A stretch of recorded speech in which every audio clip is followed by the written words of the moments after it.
Hi guys, the night feels still and unhurried.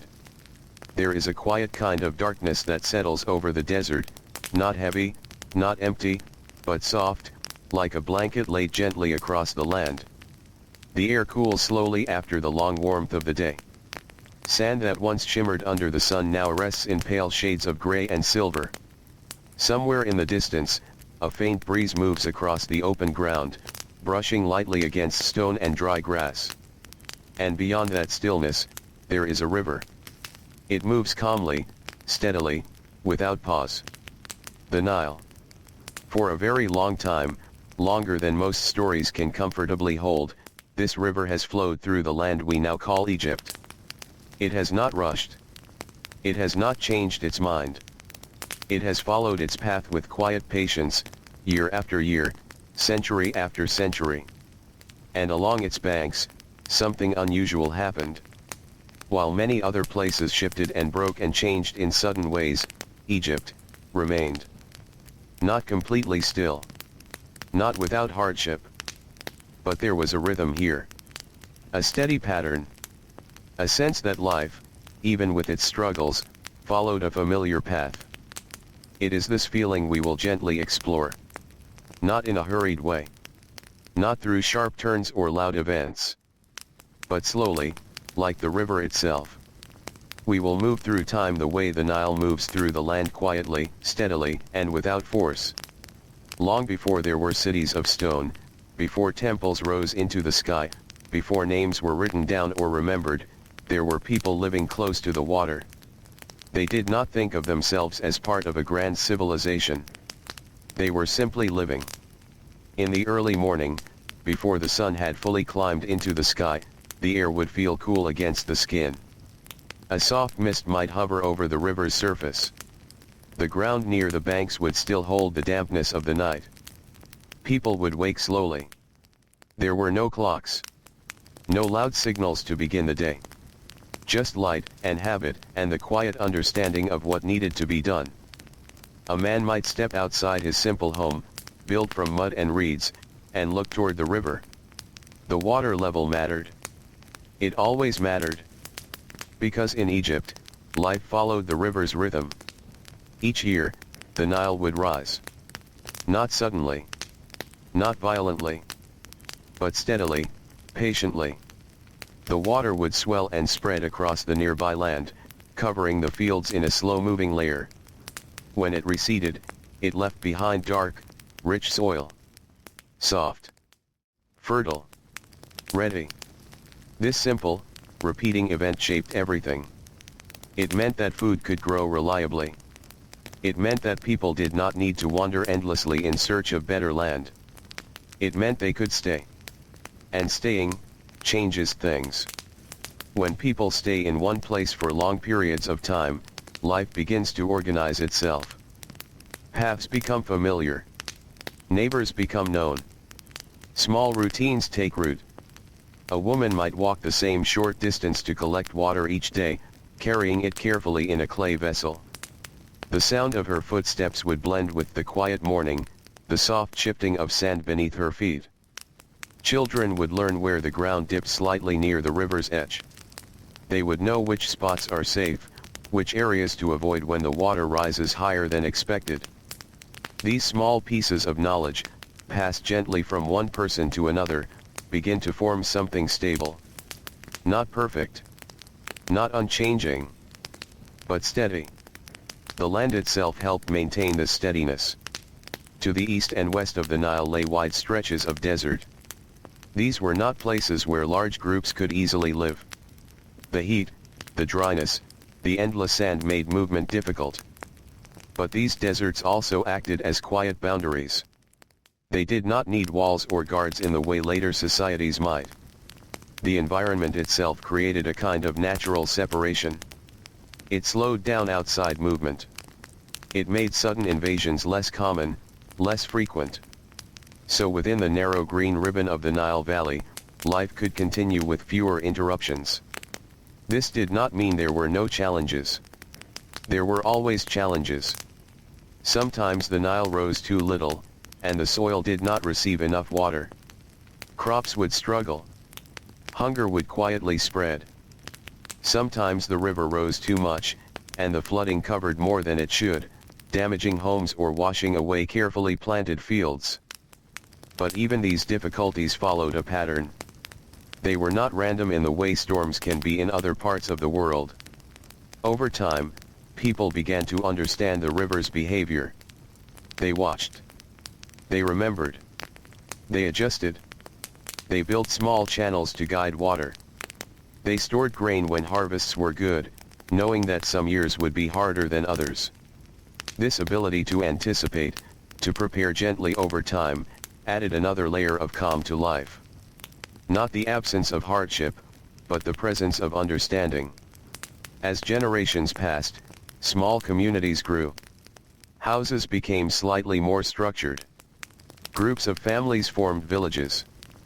Paths between homes became worn into the earth, familiar routes shaped by daily use. The sounds of life would fill these spaces, but never in a hurried way. The steady scraping of tools against soil. The soft rhythm of grinding grain. The low voices of people speaking in the shade during the hottest parts of the day. At night, there would be quiet again. The sky above Egypt, especially away from any settlement, would open wide and clear. Stars would appear one by one, then in clusters, then in countless numbers. People would look up. They would notice patterns. Certain stars returning to the same places at the same times of year. These patterns, like the river's flooding, added to the sense that the world moved in cycles. Predictable. Repeating. Understandable. And when the world feels understandable, even in a simple way, it becomes less frightening.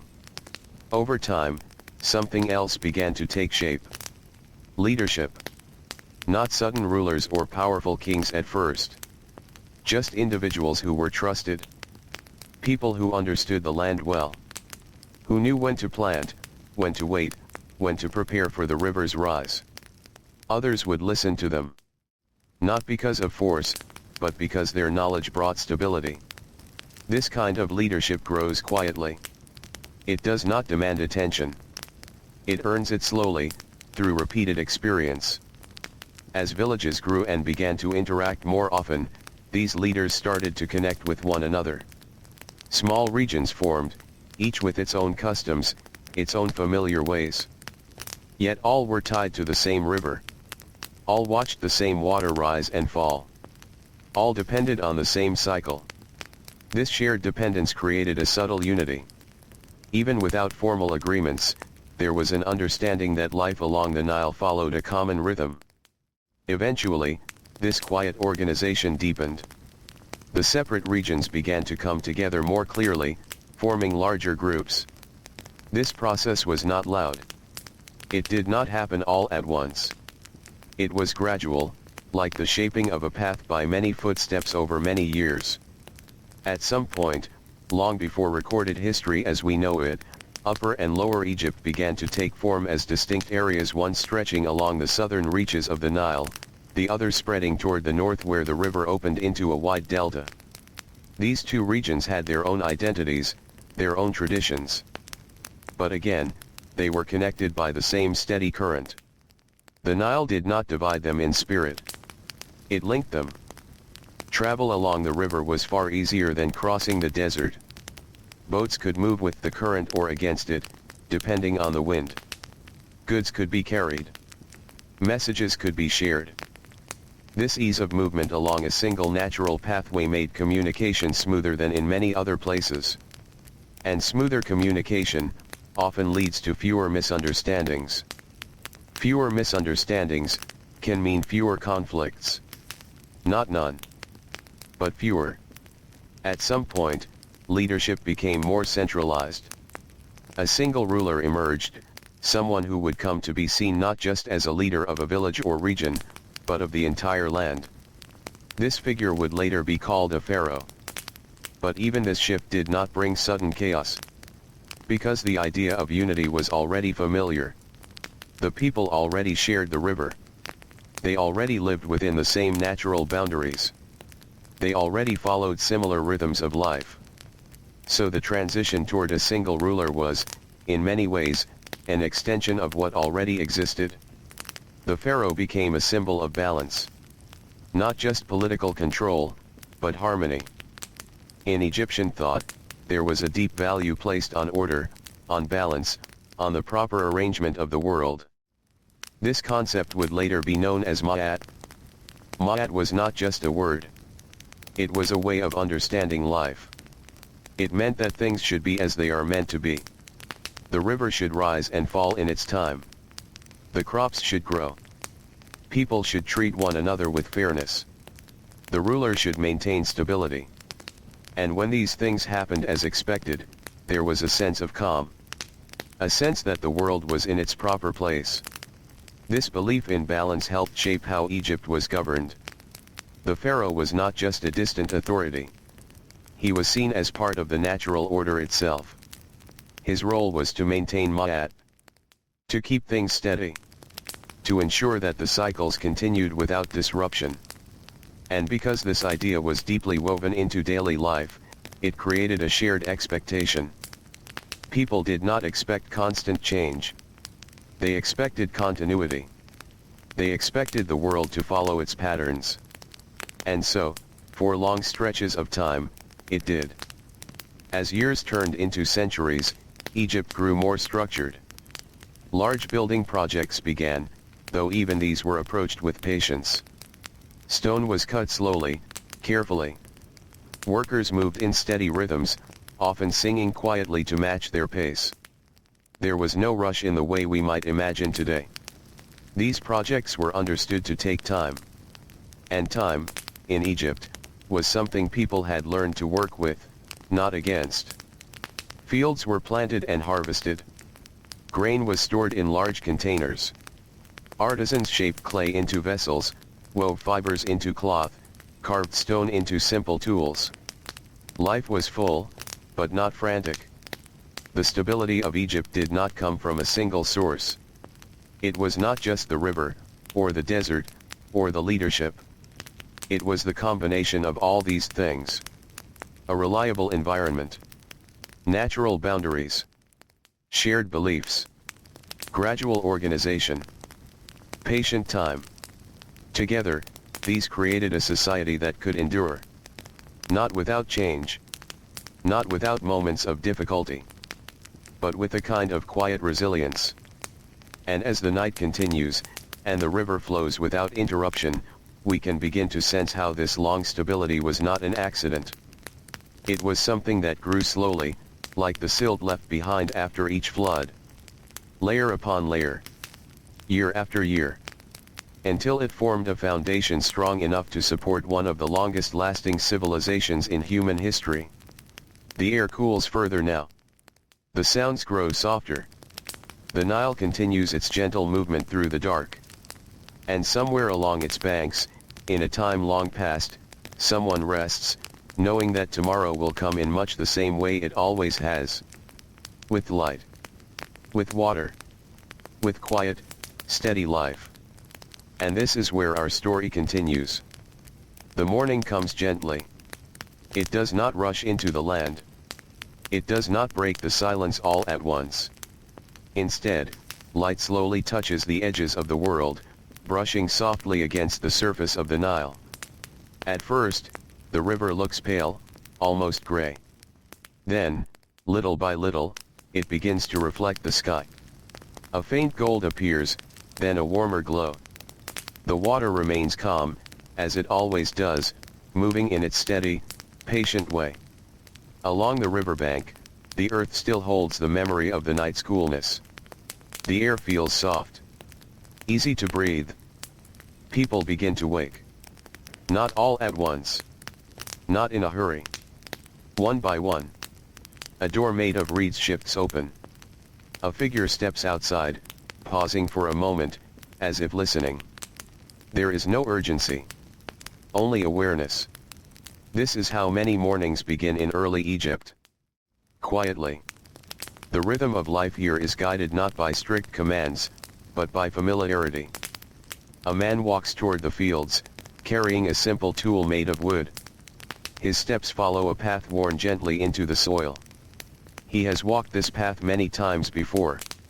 He knows where the ground is firm, where it dips slightly, where the grass grows thicker. He does not need to think about it.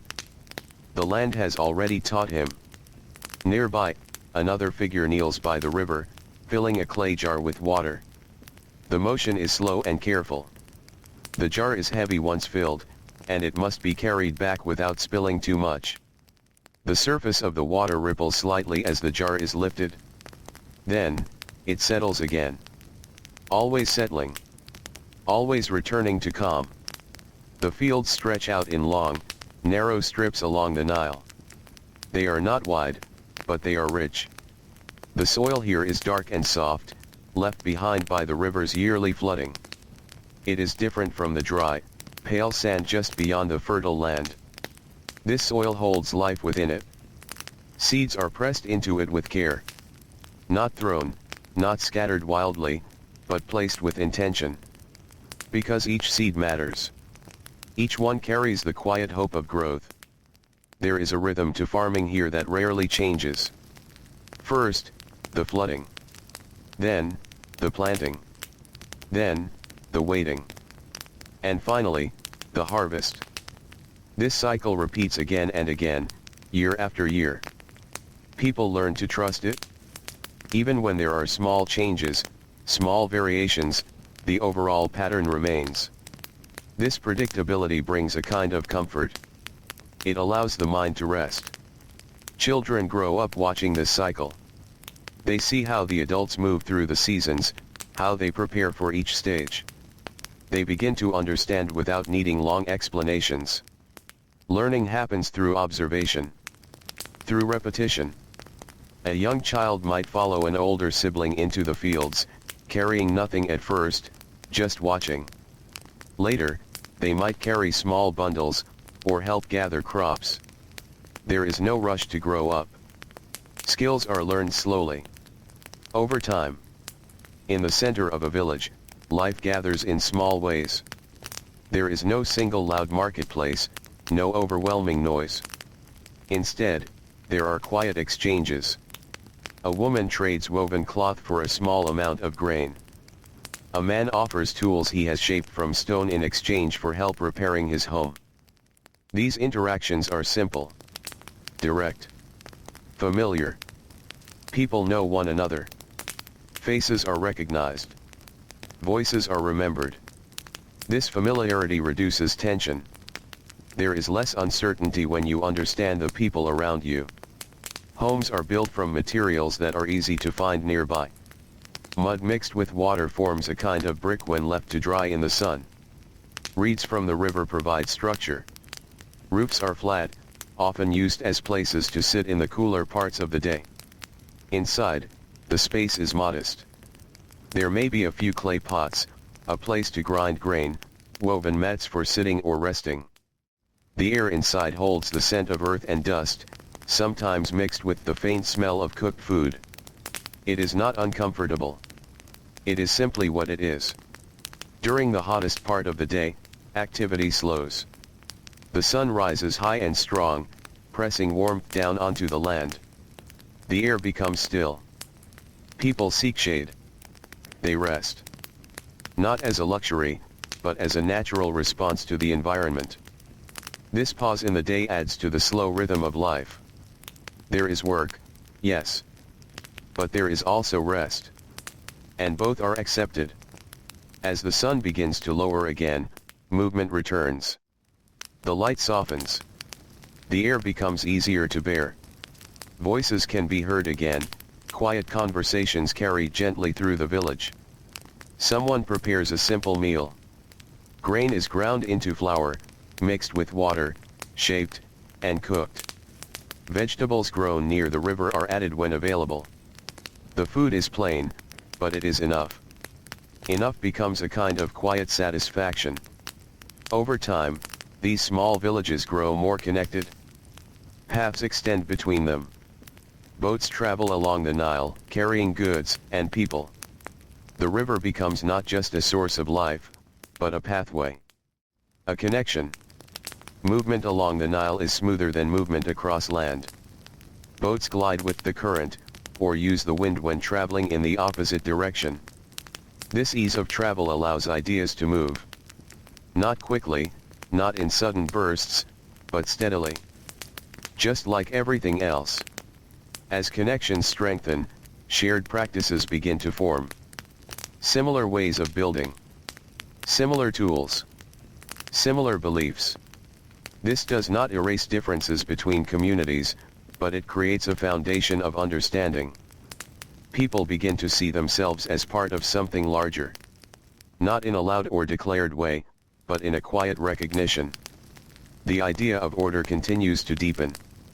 Not just in leadership, but in daily life. There is a sense that things should follow a certain arrangement. That actions have their proper time. That balance matters. This belief is not enforced through fear. It is absorbed through living. When life follows a steady pattern, people come to expect that pattern. And when it is maintained, there is a feeling of ease. The Nile remains at the center of everything. It is watched carefully. People observe its changes. They notice how high the water rises, how quickly it recedes. These observations are remembered. Shared. Passed down. Over generations, this knowledge becomes more refined. Not written at first, but held in memory. Spoken quietly from one person to another. Eventually, systems begin to form. Simple ways of measuring the river's rise. Markers placed along the banks. Observations compared from year to year. These small steps lead to a greater understanding. And greater understanding leads to better preparation. Which leads to more stability. The concept of storing surplus becomes important. When the harvest is good, extra grain is kept. Stored carefully in containers that protect it from moisture and pests. This stored food becomes a safeguard. A quiet protection against years when the river does not behave as expected.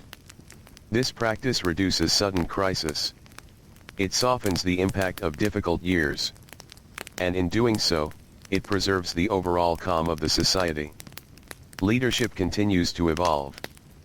Those who can organize storage, manage distribution, and coordinate labor become more important.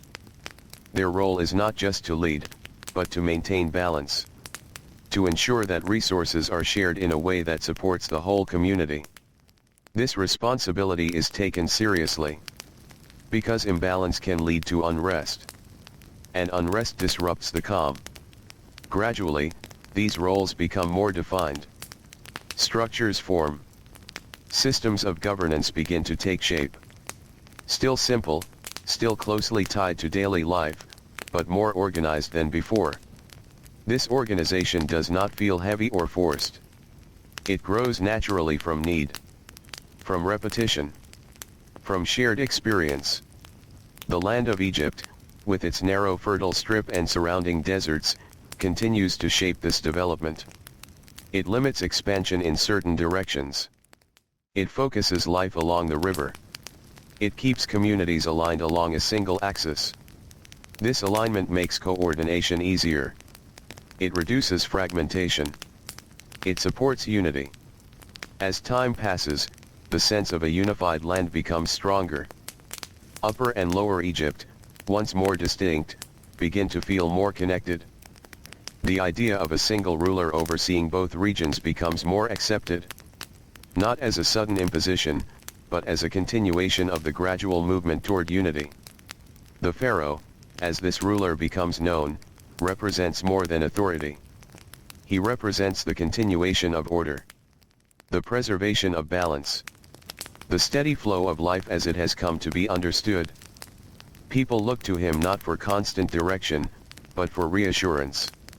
Reassurance that the cycles will continue. That the river will rise. That the land will remain stable.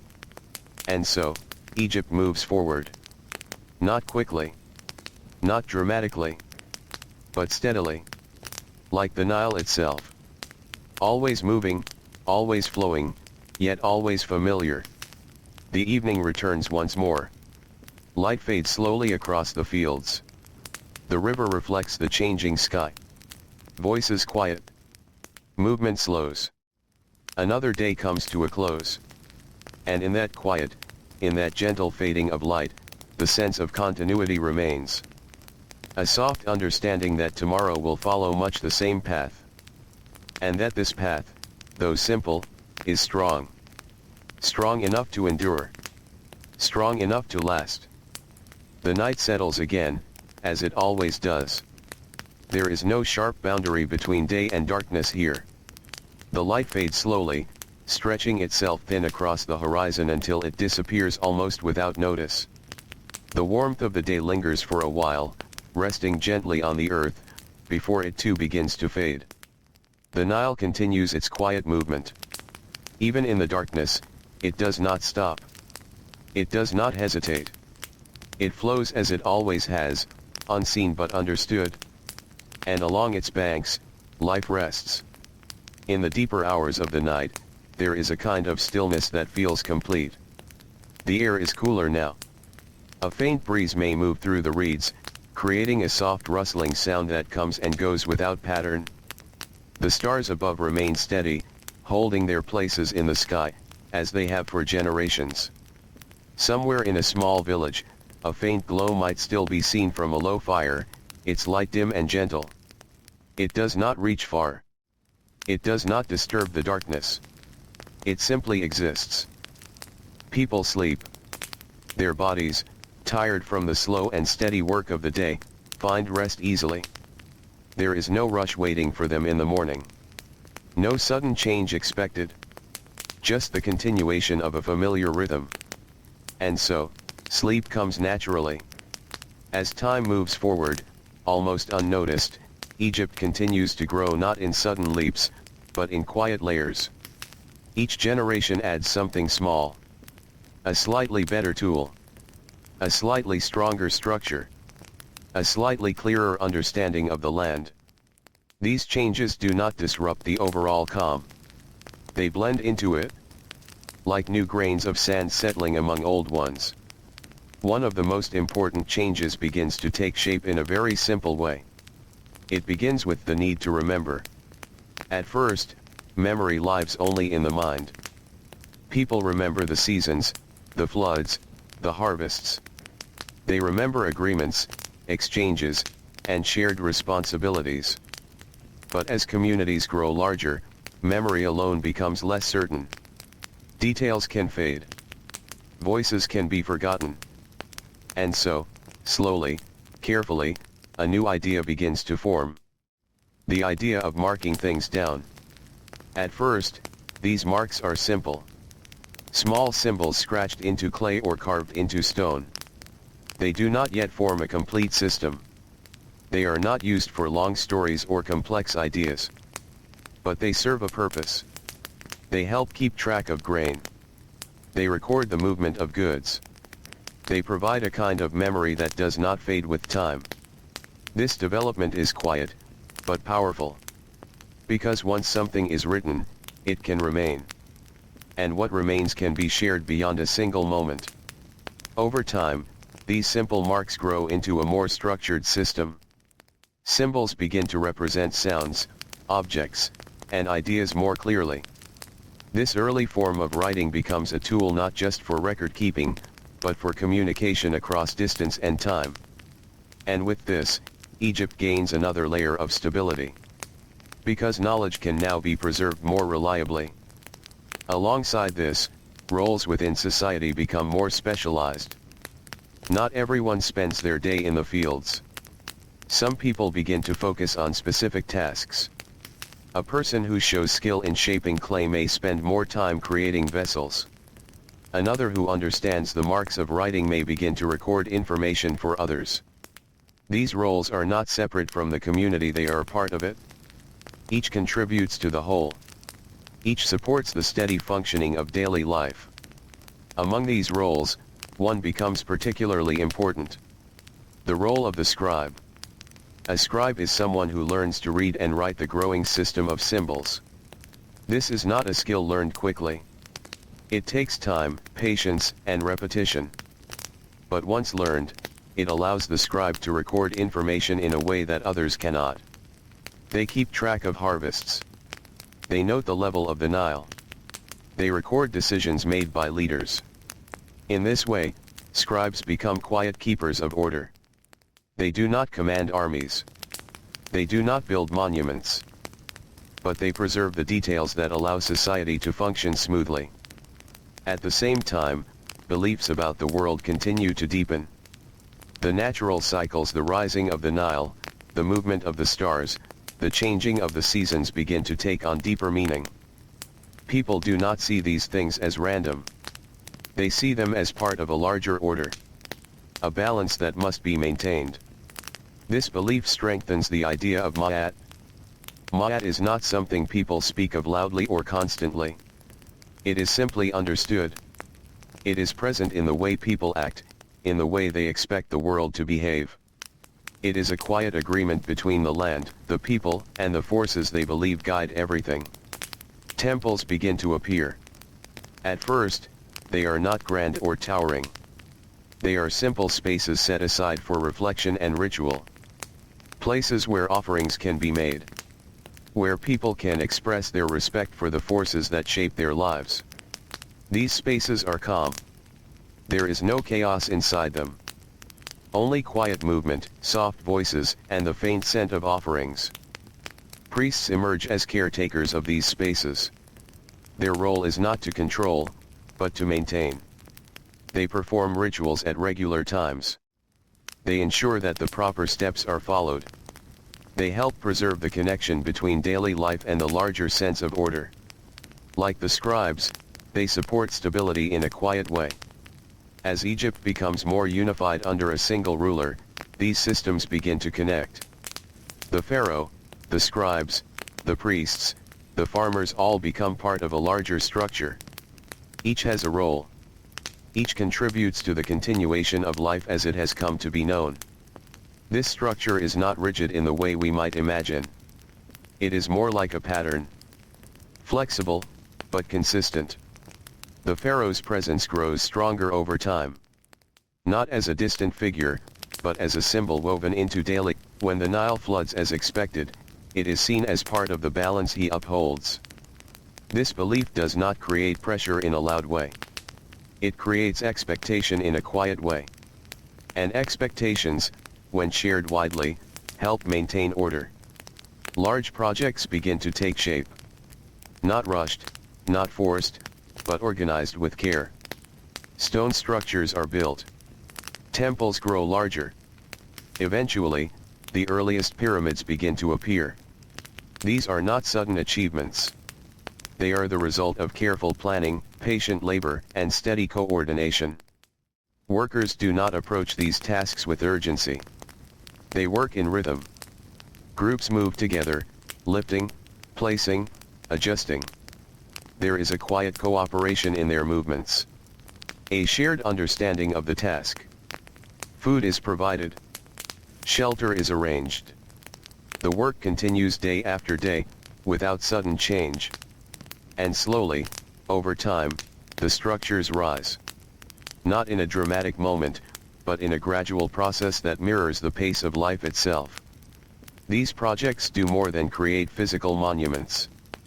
They reinforce the structure of society. They bring people together. They create shared purpose. And because they are approached with patience, they do not disrupt the overall calm. They become part of it. The Nile continues its cycle. Flooding. Receding. Leaving behind fertile soil. This cycle remains the foundation of everything. No matter how much Egypt develops, it always returns to this simple pattern. Water. Soil. Growth. Harvest. And because this pattern remains stable, it supports all the layers built upon it. There are years when the cycle is not perfect. Times when the flood is lower than expected. Times when the water rises too high. But these variations are understood as part of the larger rhythm. They are not seen as complete disruptions. They are adjustments.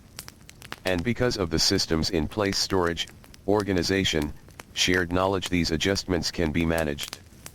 Not easily, but steadily. Trade begins to expand. Goods move along the Nile and beyond. Stone from distant areas. Wood from lands where trees grow more abundantly. Small items crafted with care. These exchanges are not chaotic. They follow established routes, known patterns, trusted relationships. And so, even as Egypt connects with the wider world, it maintains its internal calm. The deserts continue to serve as quiet boundaries. They do not completely isolate Egypt, but they limit sudden movement. They create a sense of protection. A natural barrier that reduces the frequency of outside conflict. This allows Egypt to develop at its own pace, without constant disruption. As centuries pass, the sense of continuity deepens. People are born into a world that already feels established. They learn the patterns from those before them. They follow them, adjust them slightly, and pass them on. This process creates a strong cultural memory, a shared understanding of how life works. And because this understanding is consistent, it reinforces stability. The evenings remain soft. The mornings remain gentle. The river remains steady. And through it all, Egypt continues to move forward, not in leaps, but in quiet steps. Somewhere along the Nile, a farmer looks out over his field as the sun begins to set. He does not think of history. He does not think of the future in grand terms. He simply observes the soil, the water, the sky. All familiar, all steady. And in that familiarity, there is peace. The light fades once more. The stars return. The Nile flows. The first light of morning returns in its usual quiet way. It does not surprise the land. It feels expected, almost remembered. A thin line of pale color appears along the horizon, stretching slowly, gently widening. The stars begin to fade, not all at once, but one by one, until only the soft glow of the sky remains. The Nile reflects this change without effort. Its surface shifts from dark to dim silver, then to a muted gold. The water continues its steady movement, never pausing, never rushing.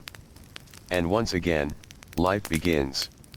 In a small village near the river's edge, a man wakes before the sun has fully risen. He sits for a moment in stillness, listening. The quiet of early morning is familiar to him. It has been part of his life for as long as he can remember. He steps outside, feeling the cool ground beneath his feet. The air carries a faint scent of damp soil. Somewhere nearby, reeds brush softly together as a light breeze moves through them. He looks toward the river. This simple act, looking, observing, has meaning. The river's level, its color, its movement, all of these things offer small pieces of information. Nothing dramatic. Nothing urgent. Just quiet signs that help guide the day. Over time, this habit of observation becomes deeply woven into Egyptian life. People watch the land. They watch the sky. They watch the water. And in watching, they learn. This learning is not written in books at first. It is not taught in formal lessons. It is absorbed through repetition, through experience. A father shows a son where the water usually reaches during the flood. A mother explains how the soil feels when it is ready for planting. An elder points to the sky and notes the position of certain stars. These small teachings build a shared understanding. And shared understanding supports stability. As generations continue to pass, the role of the pharaoh becomes more defined. He is no longer simply a leader among others. He becomes a central figure, a point of focus for the entire land. But even this does not create sudden tension. Because the idea of unity has already been growing for a long time. The people are used to thinking of themselves as part of a connected whole. The pharaoh becomes a symbol of that connection. A steady presence. In the daily life of most people, the pharaoh is not seen often. His presence is felt more through systems and structures than through direct contact. Orders are carried out by officials. Information is recorded by scribes. Rituals are maintained by priests. Each layer supports the one above and below it. Like the gentle stacking of stones, carefully balanced. This layered structure allows Egypt to function smoothly. Tasks are distributed. Responsibilities are understood. There is a place for each role. And because these roles are stable, people can focus on their own part without constant uncertainty.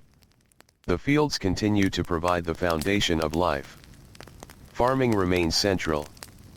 But over time, the methods become more refined. Simple irrigation channels are developed to guide water more effectively. These channels are not complex, but they are carefully placed. They help distribute the Nile's water across the fields in a controlled way. This reduces waste. It improves consistency. And once again, consistency supports calm. Working in the fields is not chaotic. It follows a rhythm. Hands move through the soil at a steady pace. Tools press into the earth with familiar weight. Voices, if heard at all, are soft. There is no need for loud direction. Each person knows their task.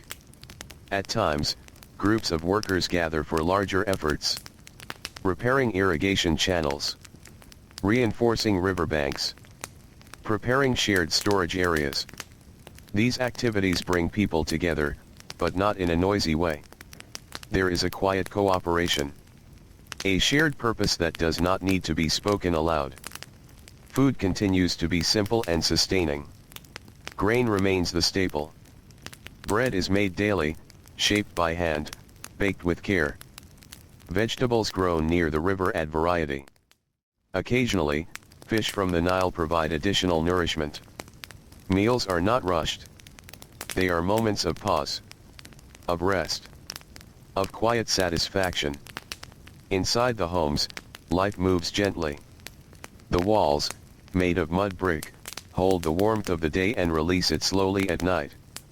Light enters through small openings, creating soft patterns on the floor. Clay pots are arranged carefully. Tools are placed where they can be easily found. There is a sense of order in these small spaces. Not forced, but natural. Children continue to grow within this steady environment. They learn by watching, by repeating, by being part of daily life. There is no separation between learning and living. The two are the same. Some children begin to show particular skills. A steady hand for writing. A careful eye for shaping materials. An ability to remember details. These children may be guided toward specific roles. Toward becoming scribes, artisans, or other specialists. This guidance is gentle. There is no sudden change. Just a gradual movement toward a path that fits. The writing system continues to develop. Symbols become more detailed, more expressive. They are carved into stone, painted on surfaces, written on materials made from papyrus. These writings record not only practical information, but also ideas, beliefs, and stories. They preserve memory in a more lasting way. And this preservation adds another layer of continuity. Temples grow in importance. They become centers of ritual and reflection. Places where the connection between the human world and the larger order is acknowledged. The atmosphere within these spaces remains calm. Movements are deliberate. Voices are low. There is a sense of respect that fills the air. Priests follow established routines. They perform rituals at regular times. They maintain the spaces with care. Their actions are not hurried. They follow patterns that have been repeated many times before. And in this repetition, there is comfort. The idea of Ma'at continues to guide everything. It is not debated. It is lived. Balance. Order. Harmony. These are not abstract ideas here. They are part of daily experience. When the river behaves as expected, it reflects Ma'at. When the harvest is successful, it reflects Ma'at. When people fulfill their roles, it reflects Ma'at. And so, maintaining this balance becomes a shared responsibility. The pharaoh is seen as the guardian of this balance. His role is to ensure that the overall structure remains intact, that the cycles continue, that the land stays in harmony. This belief strengthens the stability of the system, because it aligns leadership with the natural order. Large building projects continue to develop. Temples become more structured. Pyramids rise slowly over many years. Each stone is placed with care. Each movement is part of a larger plan. Workers are organized into groups. They move together. They rest together. They continue together. There is no urgency in the way we might imagine. Only steady progress. These projects provide more than physical structures. They create a sense of shared identity. A feeling that the people are part of something enduring. Something that will remain long after individual lives have passed. This sense of continuity supports emotional calm. It connects each person to a larger timeline. Trade continues along the Nile. Goods move in both directions, north and south. Items are exchanged quietly. Agreements are honored. Relationships are maintained. This steady flow of exchange strengthens connections without creating disruption. The deserts remain still. Their presence unchanged. They continue to frame the fertile land, to define its boundaries, to protect its rhythm. Seasons pass. Flooding returns. Reseeding follows. Planting begins again. Harvest comes. And then, once more, the cycle repeats. Years blend into decades. Decades into centuries. And through it all, Egypt remains remarkably stable. Not because nothing changes, but because change happens slowly. Gently. Within a framework that holds steady. As the day comes to an end once more, the light softens across the land. The Nile reflects the fading sky. The air cools. Voices quiet. People return to their homes. There is no sense of rushing toward tomorrow. No urgency to escape the present. Only the quiet acceptance of what is. And the quiet expectation that it will continue. The stars begin to appear again. One by one. Then many. The sky fills with their steady light. The same pattern seen by countless generations before. And beneath that sky, along the ever-flowing Nile, life continues. Steady. Calm. Unbroken. The river continues, as it always has. It does not remember yesterday, and it does not anticipate tomorrow. It simply flows, steady and quiet, carrying with it the soft reflections of sky and light. Morning returns once more, in its slow and familiar way. A thin mist rises gently from the water, drifting just above the surface before fading into the air. The land feels cool again, as if it has been given a moment to rest. This rhythm, repeated so many times, begins to feel almost timeless. As Egypt moves deeper into its long story, the sense of structure becomes more visible. Not in a loud or imposing way, but in the small details of daily life. Paths between villages become more defined. Fields are divided with clearer boundaries. Irrigation channels are maintained with greater care. Each of these changes is small on its own. But together, they create a more organized landscape. A landscape that supports steady living. Along the Nile, boats move quietly. Their wooden frames glide through the water with a soft, almost silent motion. The wind fills simple sails when needed, guiding them gently against the current. These boats carry more than goods. They carry messages, ideas, connections between distant parts of the land. A person traveling along the Nile does not feel lost. The river provides direction. It offers a clear path, one that has been followed many times before. In larger settlements, something new begins to appear. Spaces where people gather more regularly. Not just for trade, but for shared activity. These are not crowded or overwhelming places. They are calm, steady, and familiar. A few voices here. A quiet exchange there. The movement is gentle. Nothing feels rushed. The role of officials becomes more noticeable.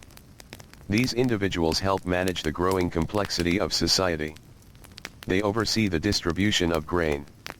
They organize labor for large projects. They ensure that information flows smoothly between different parts of the land. Their work is not dramatic. It is careful, measured, often unnoticed by most. But it plays an important role in maintaining stability. Scribes continue their quiet work. They sit with their tools, carefully forming symbols on papyrus or stone. Their movements are slow and deliberate. Each mark carries meaning. Each line preserves a piece of information. Over time, these records create a sense of continuity. A way to look back and understand what has come before. And this understanding helps guide what comes next.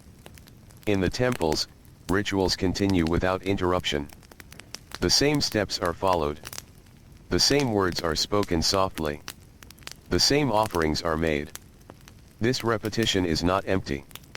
It reinforces the sense that the world is stable. That things are as they should be. The priests move through these rituals with calm precision. They do not hurry. They do not change the pattern without reason.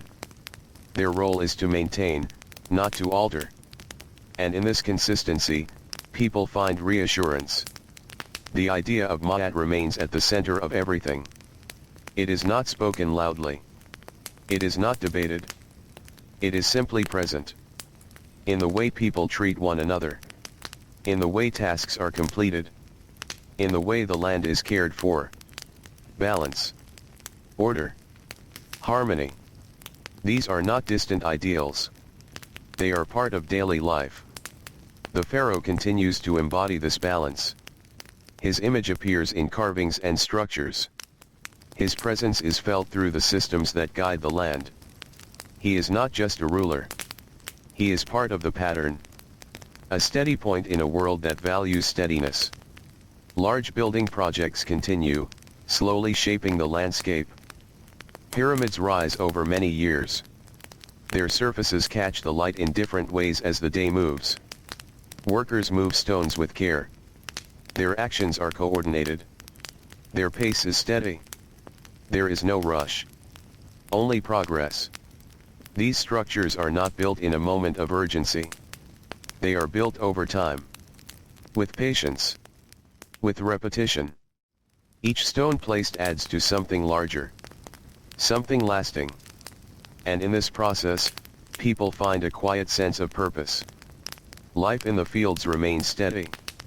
The soil, enriched by the Nile, continues to provide.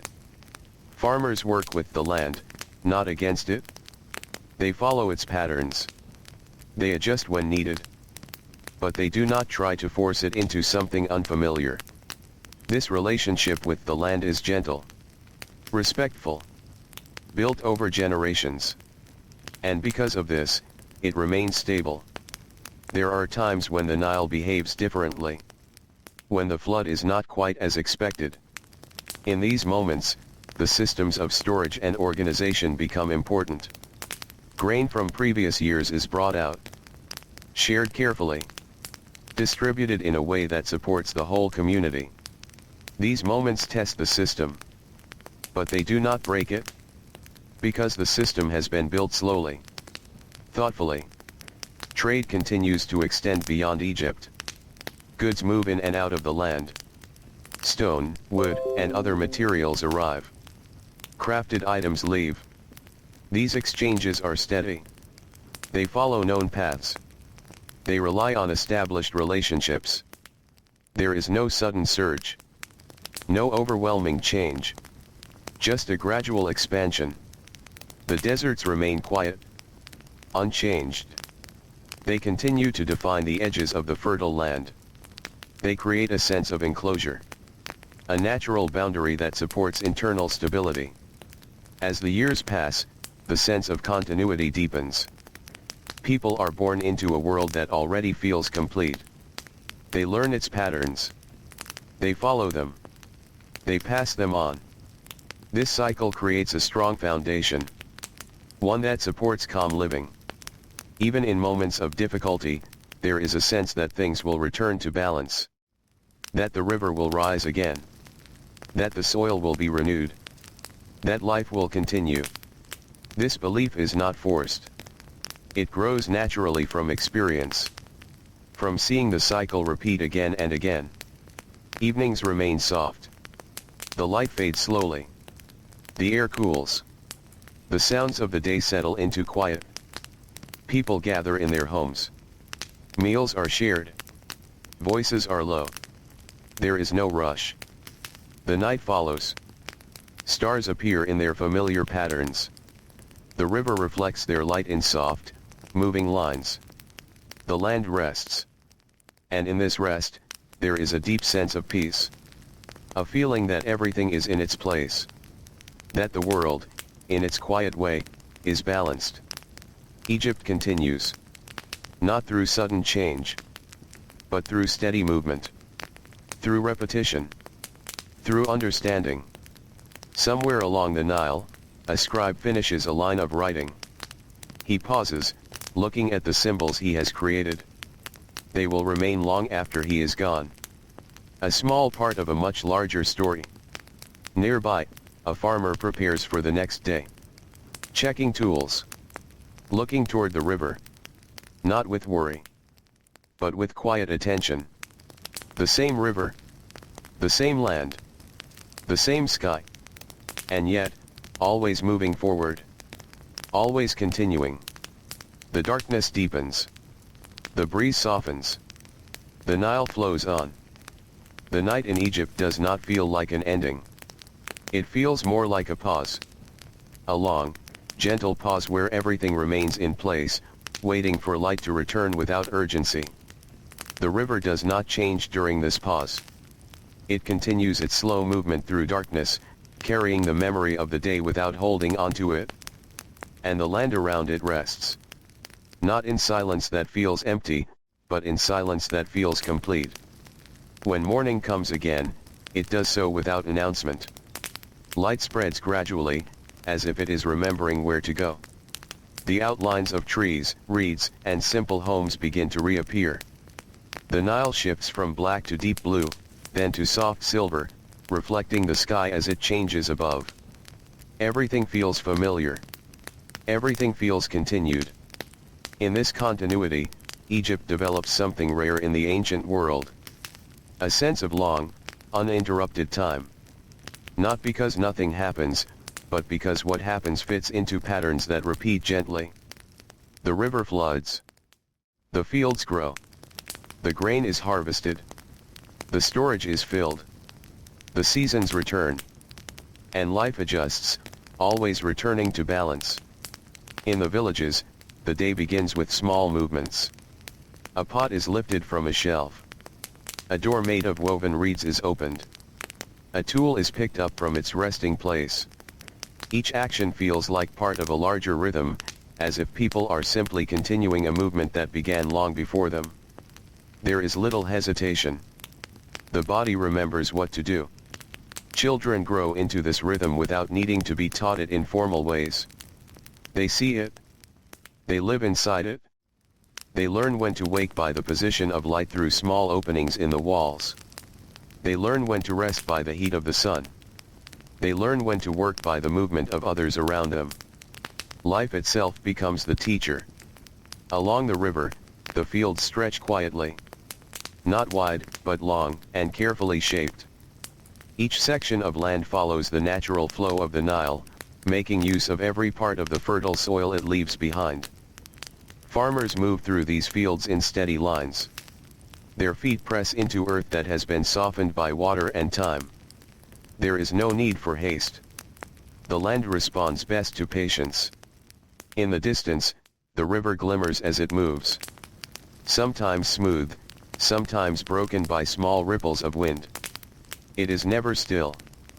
But it is never chaotic. Its movement is consistent enough that people build their lives around it without fear of sudden change. Even when the river shifts slightly from year to year, it remains within a known range of behavior. And this knowledge becomes trust. Trust in the river. Trust in the land. Trust in the cycle. This trust is not written down. It is not declared. It is felt through repetition. Through survival. Through experience passed quietly from one generation to the next. In larger settlements, activity increases slowly as the population grows. More storage spaces are built. More organized paths appear between structures. The movement of people becomes slightly more structured, but still gentle. There is no sense of crowding that disrupts daily life. Instead, there is adaptation. A gradual shaping of space to fit the needs of those who live within it. Officials move through these spaces with quiet purpose. They observe. They record. They coordinate. Their presence is not loud, but it is steady. They help ensure that grain is distributed where it is needed. That workers are assigned where they are most useful. That information reaches those who need to make decisions. Their role is like a thread running through the fabric of society, holding it together without drawing attention.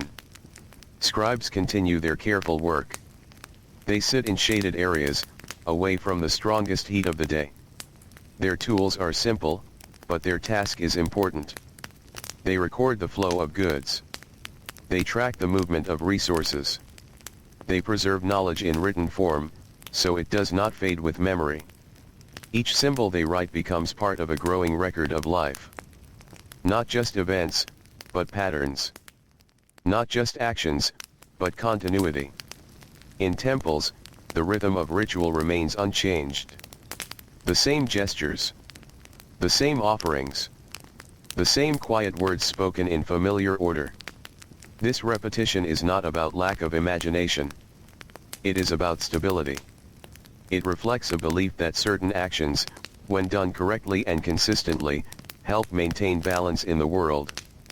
And in a society built around cycles, this belief feels natural. The structures themselves begin to feel like part of the landscape. Temples, walls, statues, and monuments are not seen as separate from nature, but as extensions of order within it. They are placed carefully, often aligned with the river or the movement of the sun. They reflect the same sense of balance that guides daily life. The pharaoh remains at the center of the system, but not as an isolated figure. He is connected to every layer. To the farmers who work the land. To the scribes who record its output. To the priests who maintain its spiritual balance. To the officials who organize its resources. His presence is symbolic, but also practical in how it shapes the structure of governance. And yet, for most people, daily life continues without direct interaction with this central authority. Their world is smaller. More immediate. The field. The home. The river. The path between them. These are the spaces that define most of life. And within these spaces, the rhythm remains steady. There are moments of difficulty, as there always are in any long-lived system. A flood that rises too high and reaches beyond expected boundaries. A season where the river does not bring as much water as hoped. A shortage that requires careful distribution of stored grain. But these moments do not break the structure. They test it. And the structure responds. Because it has been built with repetition, observation, and adaptation over time. People adjust their expectations during these times. They rely more on stored resources. They share more carefully. They work with slightly greater caution. And then, when conditions return to normal, life settles back into its familiar rhythm. This ability to return to balance after disruption becomes one of the defining strengths of Egypt. Not the absence of problems, but the presence of systems that absorb and adjust to them. Like the river itself, which may change its height but continues its flow. Trade routes expand slowly, connecting Egypt with distant regions. Goods arrive from lands beyond the desert boundaries. Wood, metals, stone, and crafted objects move along established paths. These exchanges bring variety, but not instability. They are absorbed into existing systems. They become part of the same steady flow. The deserts remain unchanged, as they have always been. Wide. Silent. Forming a protective edge around the fertile land. They limit sudden movement from outside forces. They shape the direction of interaction. They reinforce the inward focus of the Nile Valley.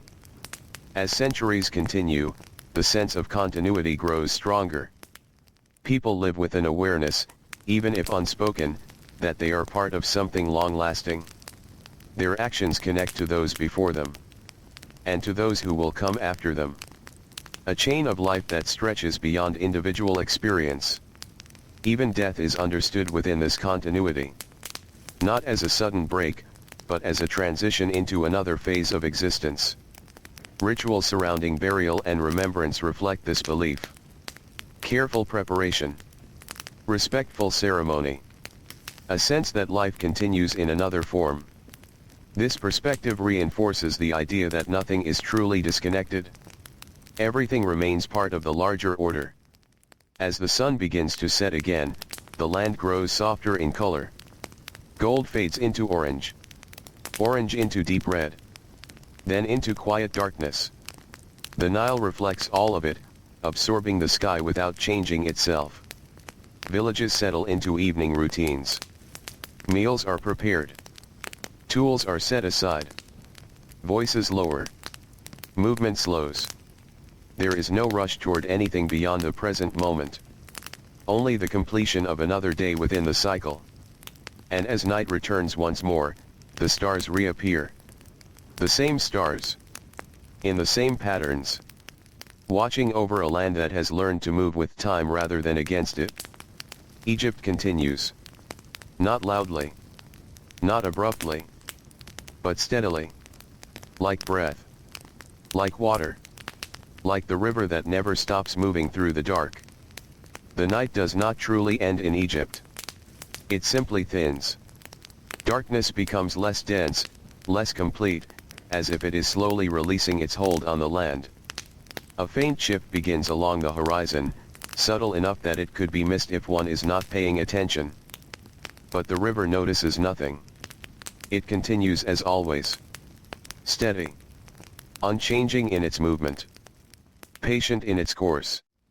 Before the sun fully arrives, there is a quiet in-between moment. The sky is not yet light, but no longer fully dark. Shapes begin to return, soft outlines of trees, low buildings, and the gentle curve of the riverbank. In this moment, Egypt feels almost suspended.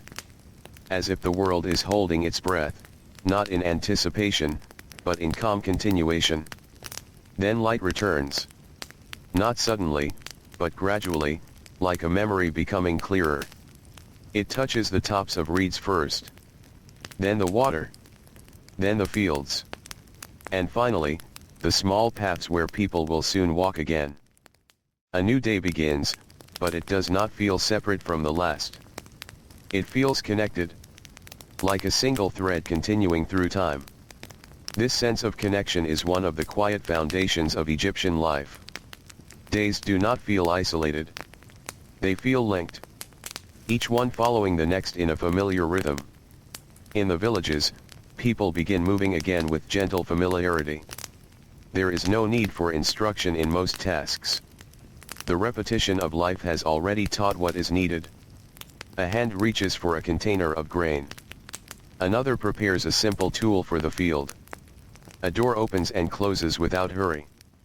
These small actions form the structure of the morning.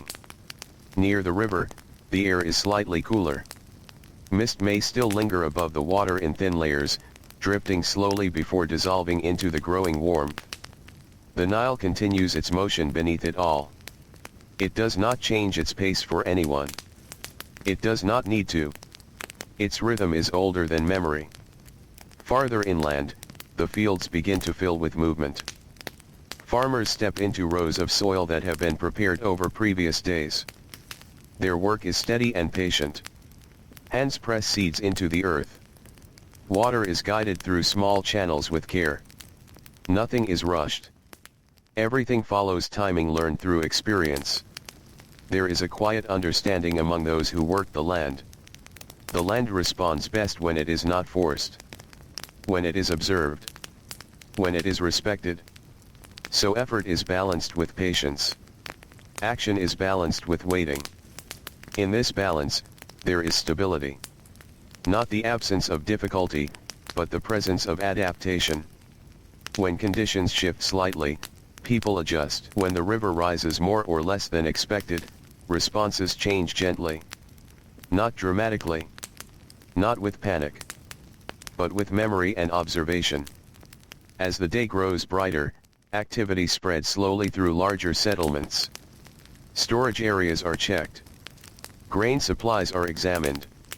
Tools are repaired or replaced. Each task is small on its own, but together they maintain the structure of daily life. Officials move through these spaces with quiet attention. They do not rush from place to place. Their work is measured. They observe conditions. They listen to reports. They make small adjustments when needed. Their presence supports continuity rather than disruption. Scribes continue to record. Their work is repetitive, but not dull. Each symbol they write preserves something that might otherwise fade. A harvest level. A shipment of goods. A decision made by leadership. Over time, these records become a form of collective memory. Not emotional memory, but structural memory. The memory of how things function. In temples, the stillness feels deeper than elsewhere. Light enters through narrow openings, creating slow-moving patterns across stone floors. The air is cooler inside, scented with offerings that change slightly with the seasons. The rituals performed here do not vary much. They are steady by design. Repetition is part of their meaning. Priests move through these rituals with calm precision. Their actions are practiced, familiar. Each step follows the last without hesitation. There is comfort in this predictability. It reflects the larger belief that the world itself operates in cycles that should be preserved. Outside, the world continues its steady pace. Boats move along the Nile, carrying goods between regions. Their movement is smooth, guided by current and wind. They do not struggle against the river. They work with it. This cooperation with natural forces is a quiet theme throughout Egyptian life. The river remains central. Not only as a source of water, but as a structure around which everything is organized.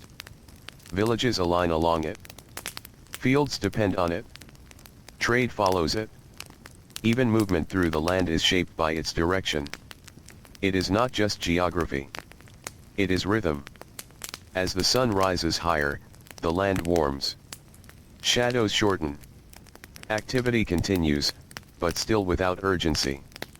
There is no pressure to move faster than the environment allows. Heat naturally slows effort. Rest naturally returns in cycles throughout the day. Inside homes, life continues in its smaller forms. Cooking. Weaving. Repairing tools. Resting during the warmest hours. These are not separate from work and life. They are part of the same rhythm. A rhythm shaped by climate, land, and long experience. Children move through this world with quiet familiarity. They observe everything. The way adults handle tools. The way water is carried. The way grain is measured and stored. Nothing is rushed in their learning. Understanding builds slowly over time. As afternoon approaches, the light shifts again. It becomes softer, less intense. The river reflects this change with subtle variation. Sometimes bright. Sometimes muted. Always moving. Always present. In larger structures, work continues but at a gentler pace. Heat encourages rest when possible. Activity slows, then resumes. This cycle within the day mirrors the larger cycles of the year. Flooding. Planting. Harvest. Rest. Return. And within this repetition, there is no sense of boredom or stagnation. There is familiarity. And familiarity, in this world, brings stability. As evening approaches once again, the land begins to cool. Colors soften. Sounds quiet. Movement slows. People return to their homes as naturally as they left them. Meals are shared in dim light. Conversations remain low and calm. There is no need to fill silence. Silence is already part of life here. The river reflects the final light of the day. Gold becomes red. Red becomes deep blue. Then fades into darkness. And still, it moves. The stars return. The same stars. In the same places. Marking time not through change, but through return. Egypt rests again. Not as something ending, but as something continuing in a softer form. And the cycle carries forward once more. Night settles in again, not as something new, but as something remembered. The land does not resist it. It accepts it gently, as it has done countless times before. The air cools slowly, carrying away the heat stored in stone, soil, and water throughout the day. The Nile becomes darker, almost disappearing into the surrounding shadows, though its presence is still known by sound and faint reflection. It is always there, even when unseen. In this darkness, Egypt does not feel empty. It feels inhabited by continuity itself. A continuity made of small, steady things. Breathing. Sleeping. Waiting. Flowing. The villages rest again. Homes made of mud brick hold the day's warmth for a little while before releasing it into the night air. Inside, people lie down on woven mats or simple bedding. There is no need for elaborate comfort. Rest comes easily after a life lived in rhythm with the land. Outside, faint sounds remain. A distant movement of water. A rustle of reeds. A soft wind passing through open fields. Nothing disruptive. Everything gentle. The river continues its journey. It does not change its path for darkness. It does not slow for silence. It simply moves, carrying with it the long memory of rain far beyond the land, far beyond sight, in regions distant and unseen. Yet here, it arrives as something familiar. Predictable. Trusted. Far upstream, though no one in this place sees it, water continues to gather and travel. Rains fall in distant lands. Tributaries carry that water forward. Small streams merge into larger ones. And slowly, inevitably, it becomes the Nile as it is known here. By the time it reaches Egypt, it is no longer chaotic. It is structured by distance. By geography. By time itself. This transformation before arrival is part of why life along the Nile feels stable. The river is not sudden. It is prepared long before it is seen. And by the time it enters Egyptian land, it already carries a rhythm that can be understood. In the early hours before dawn, when everything is still at its quietest, there is a sense of deep pause. Not emptiness, but completeness. The world is not waiting for something new. It is simply continuing. Then, slowly, light begins again. It arrives almost imperceptibly. A faint brightening at the edge of the horizon. A soft shift in color above the desert. The return of outlines where there were none. This transition is never abrupt. It unfolds like breath. And once again, the cycle begins. People wake. The river is seen again. The fields reappear. Work resumes without urgency. Nothing feels restarted. Everything feels resumed. This sense of continuation is one of the quiet strengths of Egyptian life. There is no sharp division between past and present. Each day feels connected to the one before it. Each action feels part of something already in motion. In the fields, workers move with the same steady familiarity. The soil is checked. The irrigation channels are adjusted. Seeds are prepared for planting or growth is observed depending on the season. Nothing is done in isolation. Everything responds to what has already been set in motion. Officials continue their quiet oversight. They move between spaces where needed. They observe the state of grain stores. They ensure that distribution remains balanced. Their role is not to create change, but to prevent imbalance. To maintain flow. To prevent disruption from building unnoticed. Scribes remain at their work. Their hands move in practiced rhythm.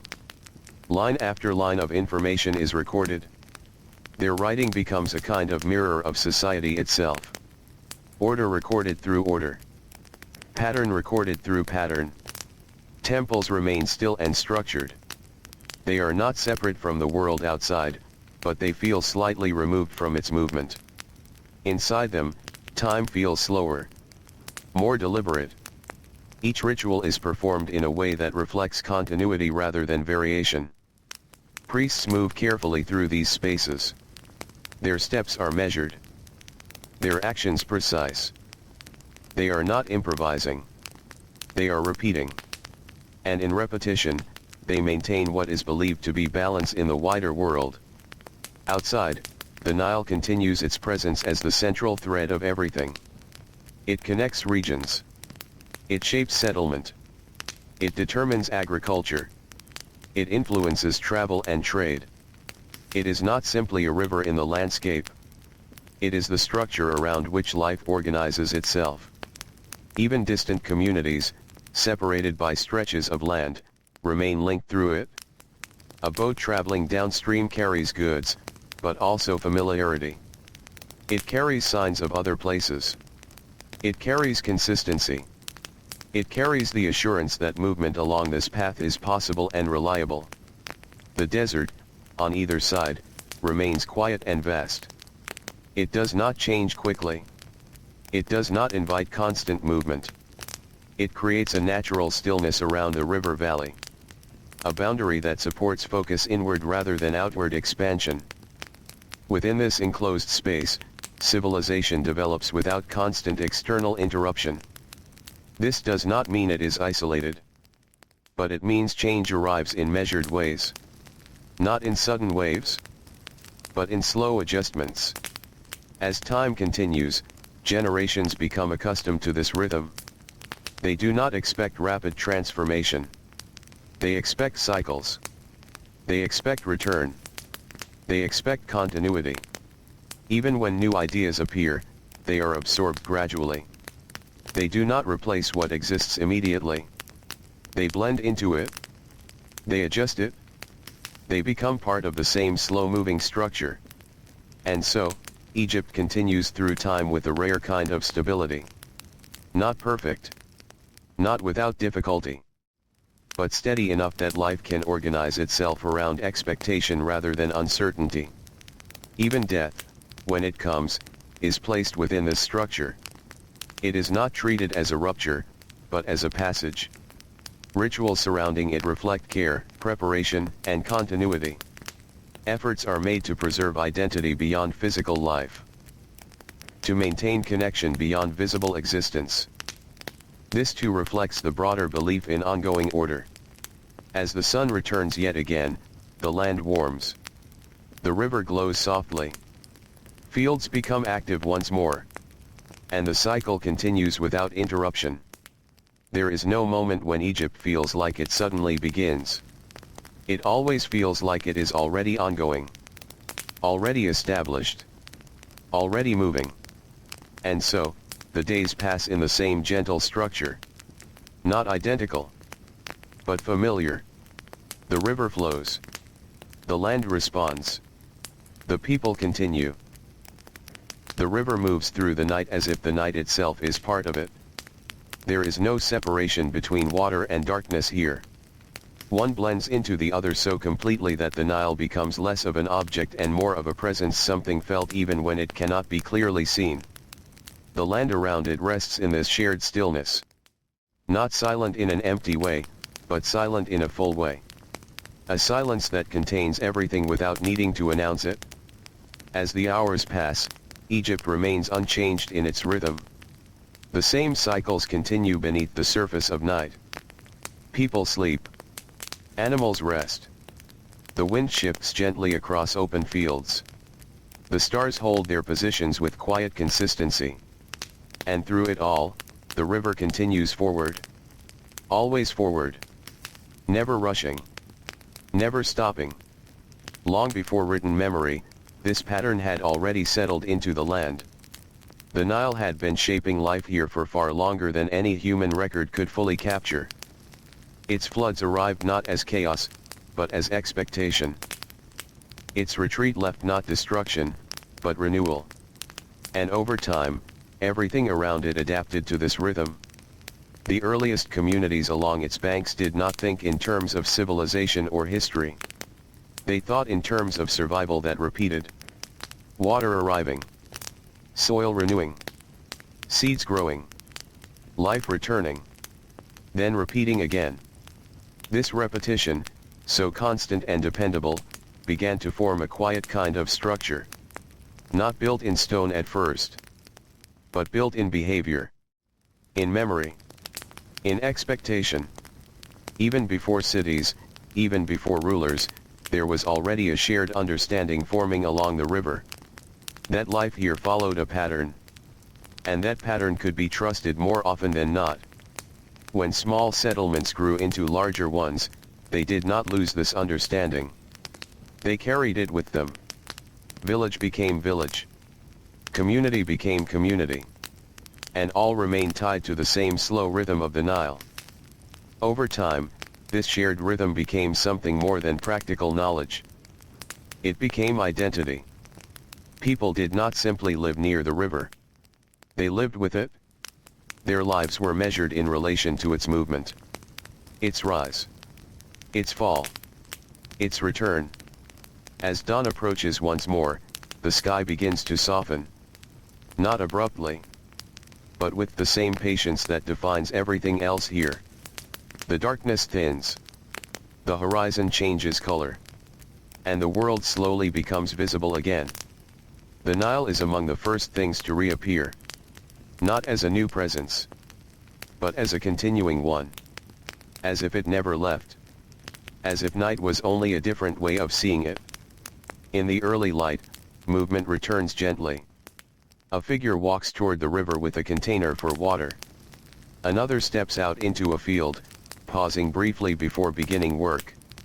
A boat is guided away from the shore, its motion smooth and practiced. Everything resumes without disruption. There is a deep familiarity in these returns. Nothing feels newly started. Everything feels continued. And that feeling, repeated across generations, shapes how time itself is understood. Not as sharp divisions, but as flowing continuity. In the fields, the soil carries the memory of past floods. It remains dark, rich, and receptive. Each planting season is not a beginning from nothing. It is a continuation of what the land already knows how to do. Farmers move with this understanding. They do not fight the soil. They respond to it. They observe it. They adapt to it gently. Even small changes in weather are interpreted through experience rather than fear. A slightly lower flood. A slightly delayed rise. A variation in timing. These are not unknown events. They are variations within a known cycle. Because of this, response becomes measured. Not reactive, but adjusted. Carefully. Thoughtfully. As the sun rises higher, daily life spreads through settlements. But it does so in a calm pattern. Work is distributed across time. Rest is built into the structure of the day. Even productivity follows rhythm rather than pressure. In administrative spaces, scribes continue their quiet recording. Their work is steady and essential. They preserve details that would otherwise dissolve into memory. What was stored? What was moved? What was decided? These records allow future coordination to remain stable. Officials move through their roles with similar calmness. Their responsibility is not expansion. It is maintenance. The careful adjustment of systems that already exist. Ensuring that nothing falls out of balance. Temples remain places of repetition and order. Their walls hold a kind of stillness that contrasts gently with the world outside. Inside, movement is controlled. Speech is measured. Time feels slower, as if it is being observed rather than passed through. The rituals performed within them continue in unchanged forms. Not because change is impossible, but because continuity is valued. Repetition itself becomes a form of stability. And across all of this, the Nile remains the central thread. It does not demand attention. It does not announce its importance. It simply continues. And everything around it adjusts accordingly. Trade continues along its course. Small goods, raw materials, crafted items, all moving in quiet patterns between settlements. Nothing rushed. Nothing unpredictable. Just steady exchange. The desert remains unchanged in its vast stillness. It does not interfere. It does not rush inward. It holds its place at the edge of the fertile world. A reminder of boundary. A reminder of contrast. Within these boundaries, Egypt develops not through sudden transformation, but through accumulation. Small adjustments over time. Repeated improvements. Gradual refinement of systems that already work. This slow accumulation creates something powerful. Not visible in a single moment, but evident across long stretches of time. A civilization that does not break easily because it is built on repetition rather than instability. Even when challenges arise, they are absorbed into the structure. A poor harvest becomes a test of storage systems. A high flood becomes a test of adaptation. A delay in trade becomes a test of coordination. Each challenge becomes part of the ongoing cycle of adjustment. And because the system is built on repetition, it responds in repetition. Not perfect responses, but consistent ones. As another evening approaches, the land once again begins to soften. The light fades. The river reflects the sky's changing colors. Movement slows. Voices quiet. And the cycle turns once more toward rest. There is no sense of conclusion. Only continuation. Egypt remains what it has been for a long stretch of time. A land shaped by rhythm. A society shaped by return. A life shaped by the steady movement of water through land that has learned to trust its pattern. And as night begins again, the river carries everything forward without pause. Always forward. Always steady. Always continuing. Night returns again, not as something new, but as something familiar finding its place. It settles over Egypt with the same quiet certainty it has always carried. The sky darkens in a slow, even way, as if it remembers exactly how to do so without effort. The land does not resist this change. It simply shifts with it. The Nile continues to move. Even in darkness, even when unseen, it remains present. Not as a shape, but as a direction. Not as an object, but as a constant flow that everything else quietly depends on. In the deep stillness of the night, time feels less like a line and more like a circle. Not repeating in a way that feels mechanical, but returning in a way that feels natural. Morning becomes day. Day becomes evening. Evening becomes night. And night becomes morning again. Each phase gently giving way to the next, without force.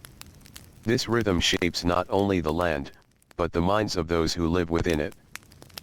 People begin to understand time not as something that escapes them, but as something that surrounds them.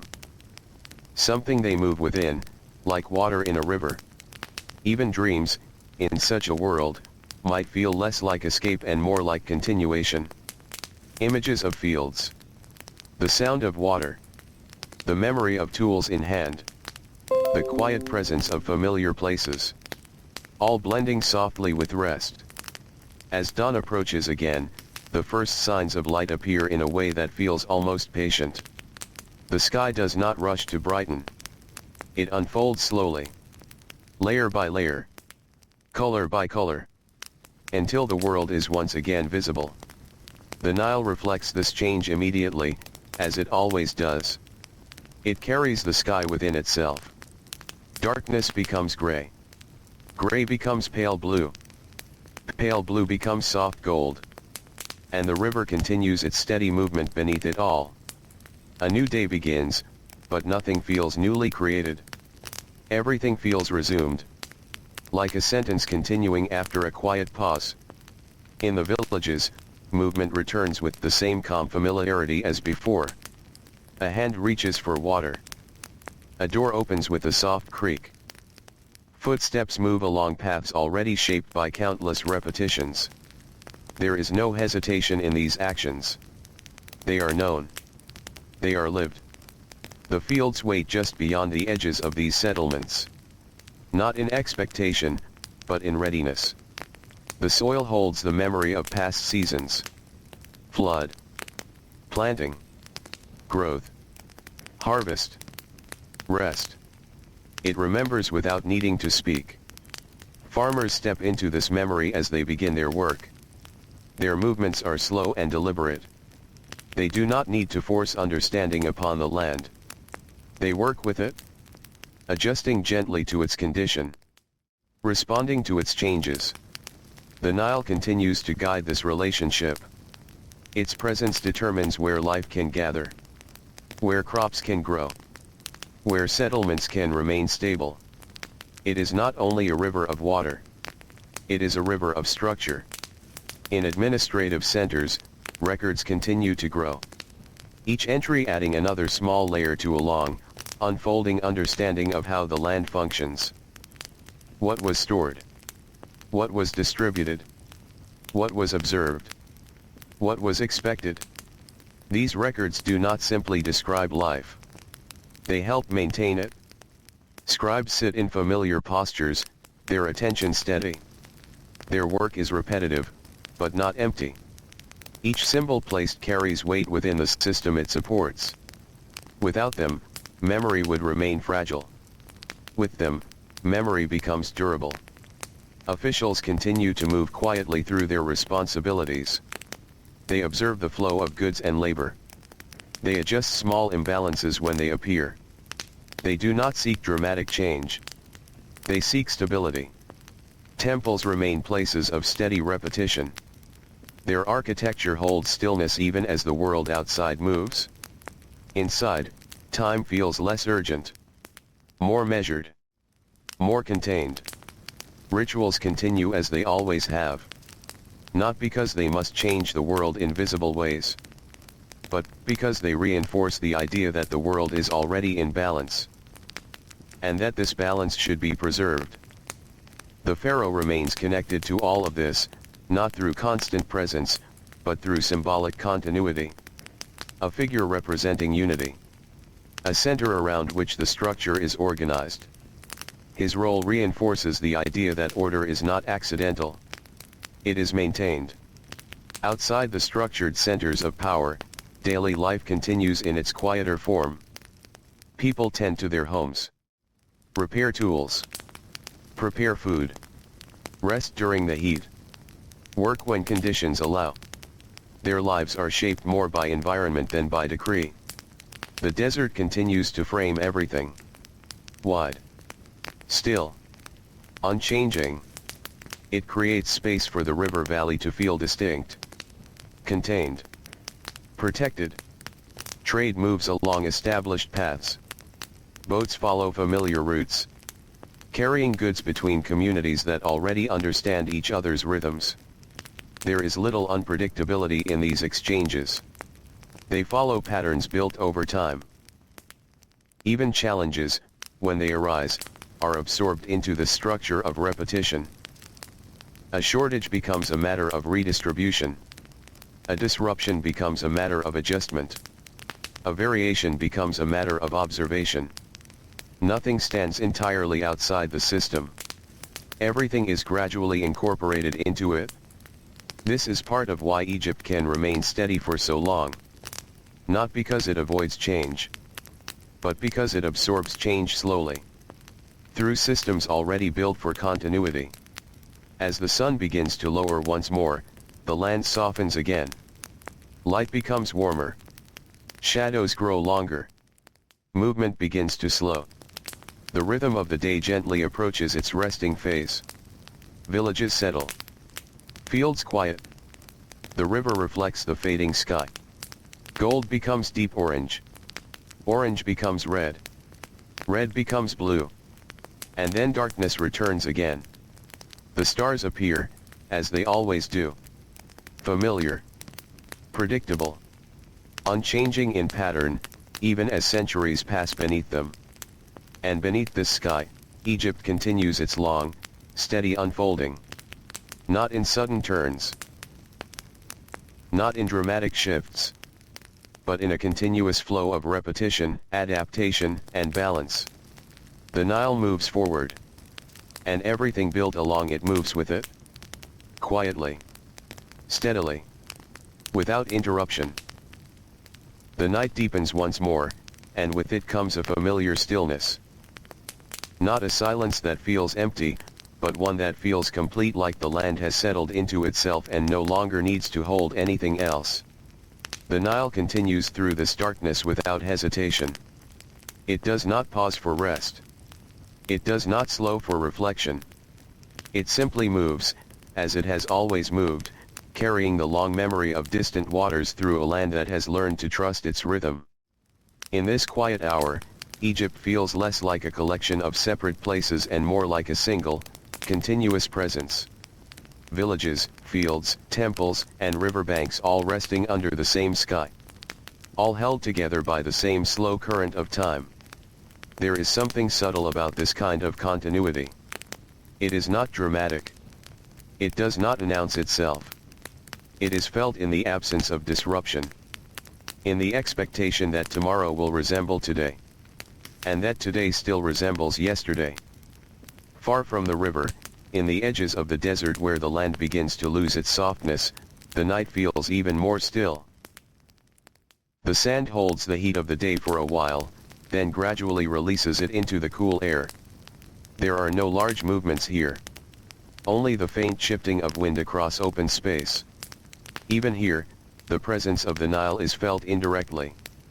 As a reminder that life exists where water flows. Back along the river, sleep settles across settlements in layers. Not sudden, but gradual.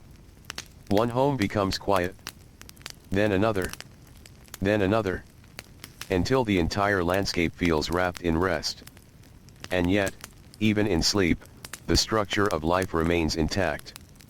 Nothing is truly paused. It is only softened.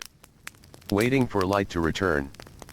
When dawn approaches again, it does so in the same patient manner as always. The sky begins to shift before the sun appears. A faint brightening at first. Almost unnoticeable. Then a slow unfolding of color. The return of shape. The return of distance. The return of movement. The Nile reflects this transition as it has done for countless generations. It carries the changing sky without resistance. Darkness fades into pale tones. Pale tones deepen into warmth. And the river continues its forward motion, unchanged in direction, unchanged in purpose. A new day arrives. But it does not feel new in the way sudden events feel new. It feels familiar. Rejoined. Continuing. In the villages, the first movements begin again with quiet regularity. A hand reaches for grain. A container is filled with water. A doorway opens. A path is followed. These actions are not decided anew each day. They are repeated. And in repetition, they become stable. The fields nearby wait in their long, structured order. Divided into narrow stretches shaped by the river's presence. Each section holds its own quiet purpose. Some ready for planting. Some in growth. Some recently harvested. All connected through the same cycle. Farmers enter these spaces without urgency. Their movements are guided more by observation than by instruction. They look at the soil. They feel its condition. They respond accordingly. This relationship is not forced. It is learned over time. The Nile remains the quiet authority behind all of this. Not in a political sense, but in a physical and rhythmic sense. It determines possibility. It shapes timing. It defines limits and opportunities without needing words. In administrative spaces, life continues through structured routine. Records are updated. Supplies are accounted for. Distributions are reviewed. Everything moves through established channels of organization. Not quickly, but steadily. Scribes continue their careful work. Their presence is quiet, almost unnoticed, yet deeply important. They preserve the continuity of knowledge. Not just what is happening, but how it fits into the larger pattern of life.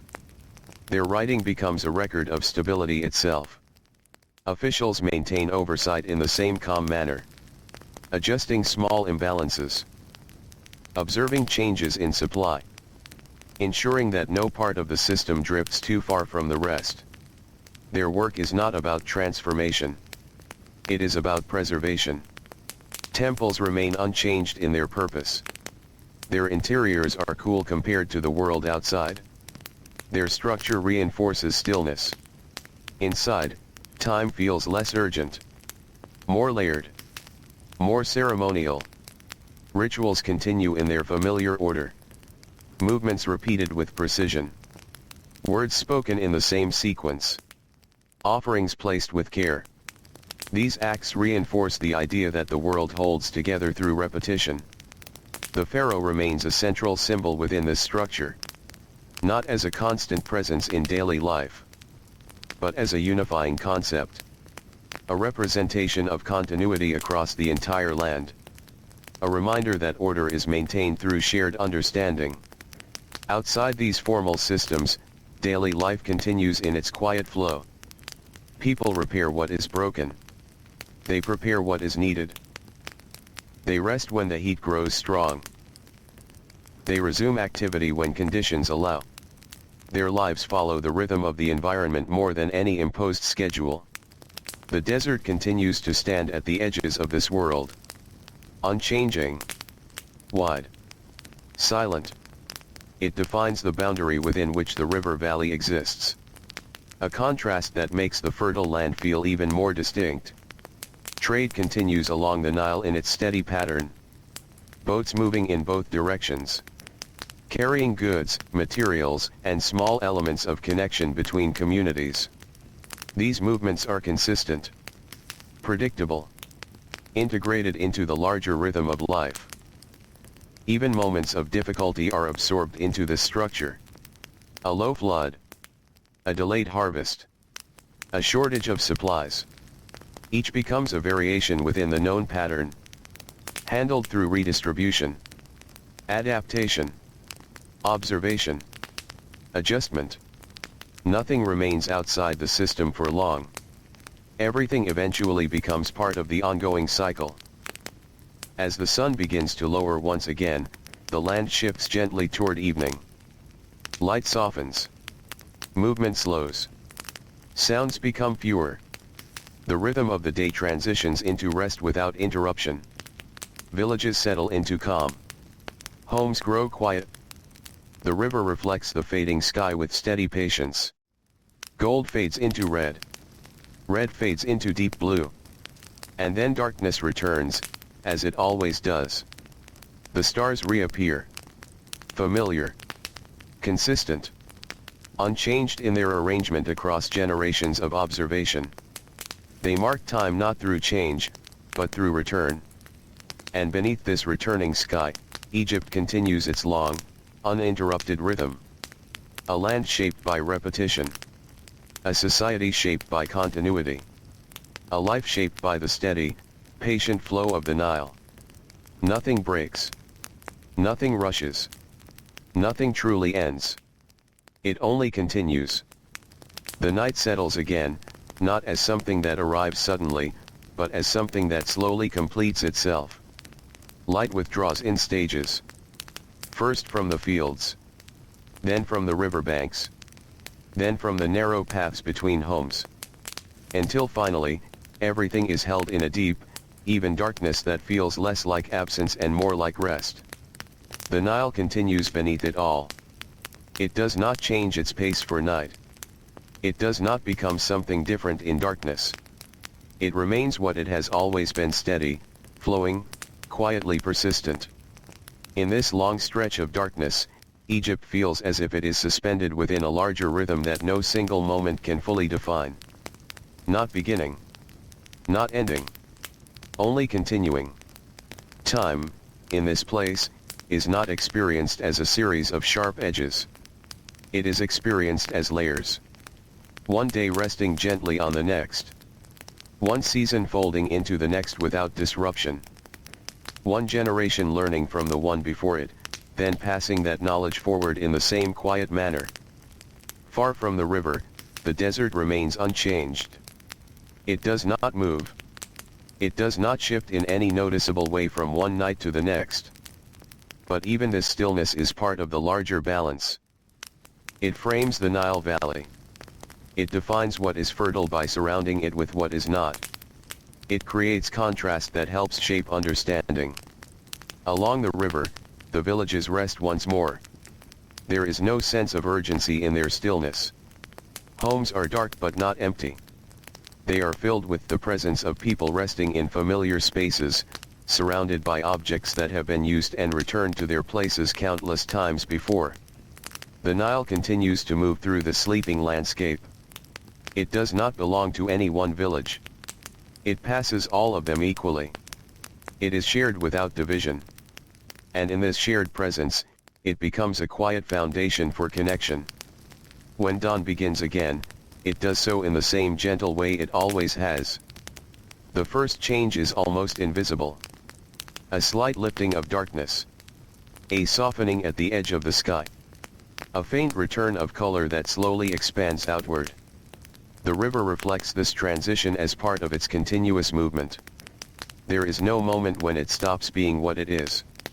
It simply changes appearance as the world around it changes. Dark becomes gray. Gray becomes pale gold. And pale gold becomes light. A new day arrives. But it arrives without disruption. Without separation from what came before. It feels like continuation rather than replacement. In the early hours, movement begins again across the land. It is slow at first. Then gradually more present. But never hurried. Never chaotic. People step into familiar routines. The same paths are followed. The same tools are used. The same tasks are resumed. There is comfort in this repetition. It removes uncertainty. It reduces hesitation. The fields, shaped by the long presence of the Nile, remain the center of this daily rhythm. Soil is checked. Water is guided. Crops are tended. Everything happens in response to conditions that are observed rather than imposed. There is a quiet intelligence in this way of living. Not written in formal systems alone, but embedded in experience, in observation, in memory passed gently from one generation to the next. The Nile remains the underlying structure behind all of it. Its flow determines where life can concentrate. Its cycles determine when work begins and when it pauses. Its presence determines the shape of settlement itself. In administrative spaces, activity continues with calm consistency. Records are reviewed. Supplies are adjusted. Small corrections are made where needed. The system does not seek expansion in sudden bursts. It seeks balance. Scribes continue their steady work. Their writing is a form of continuity made visible. Each mark connects present actions to past records. Each record connects present decisions to future stability. Officials move through their responsibilities with similar calmness. They observe rather than interrupt. They adjust rather than disrupt. Their role is to maintain flow, not to create sudden change. Temples remain places of structured stillness. Inside, Time feels slightly slower than outside. Movements are deliberate. Sounds are softened. Light filters through stone in controlled patterns. Rituals continue in their familiar form. Unchanged in sequence. Unchanged in rhythm. Not because change is impossible, but because continuity is valued more than variation. The pharaoh remains part of this structure as a unifying presence. Not constantly visible, but constantly implied.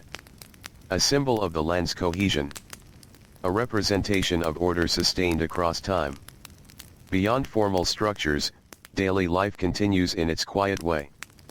People repair what is worn. They prepare what is needed.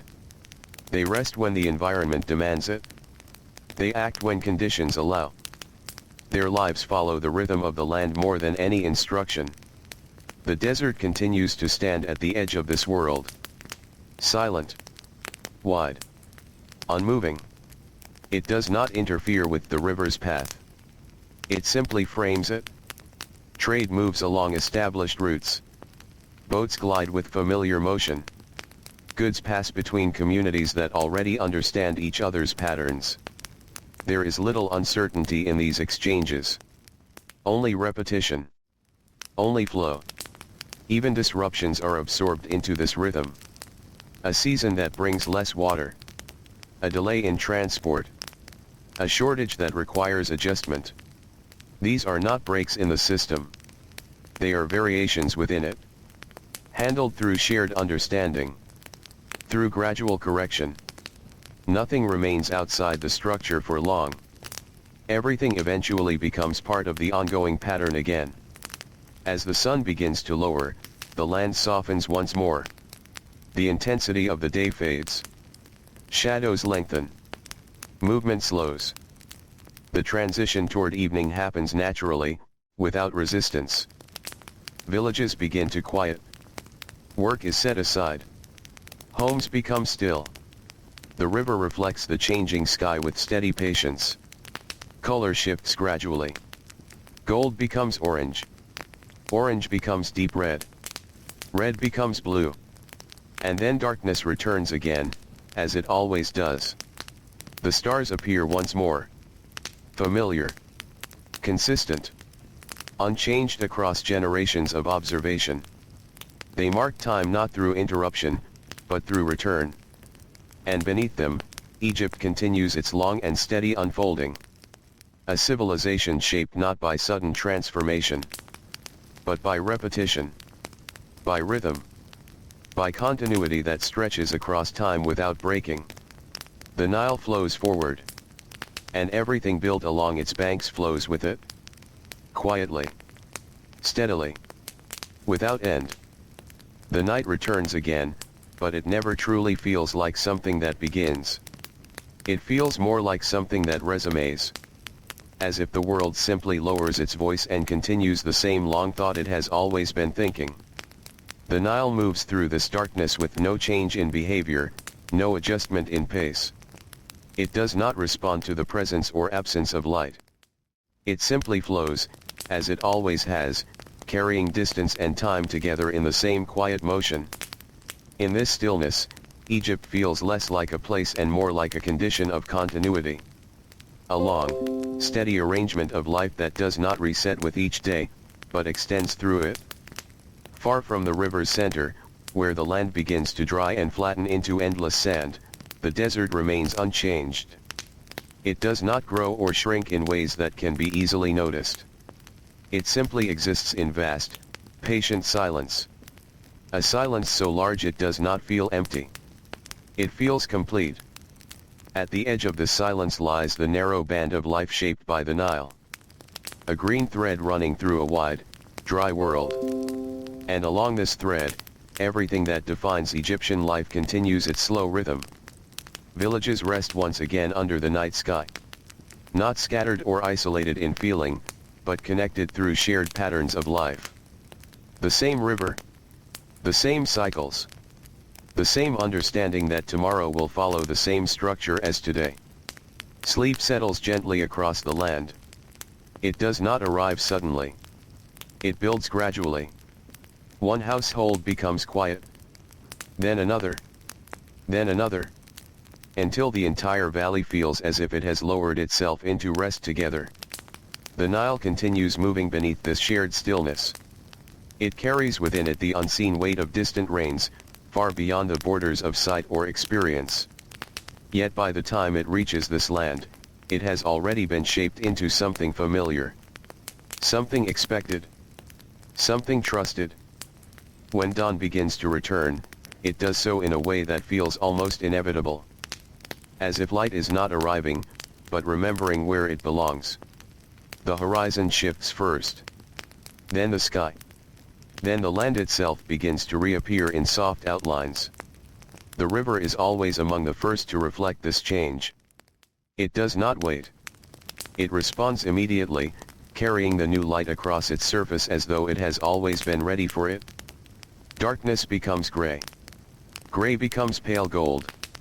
And pale gold becomes morning.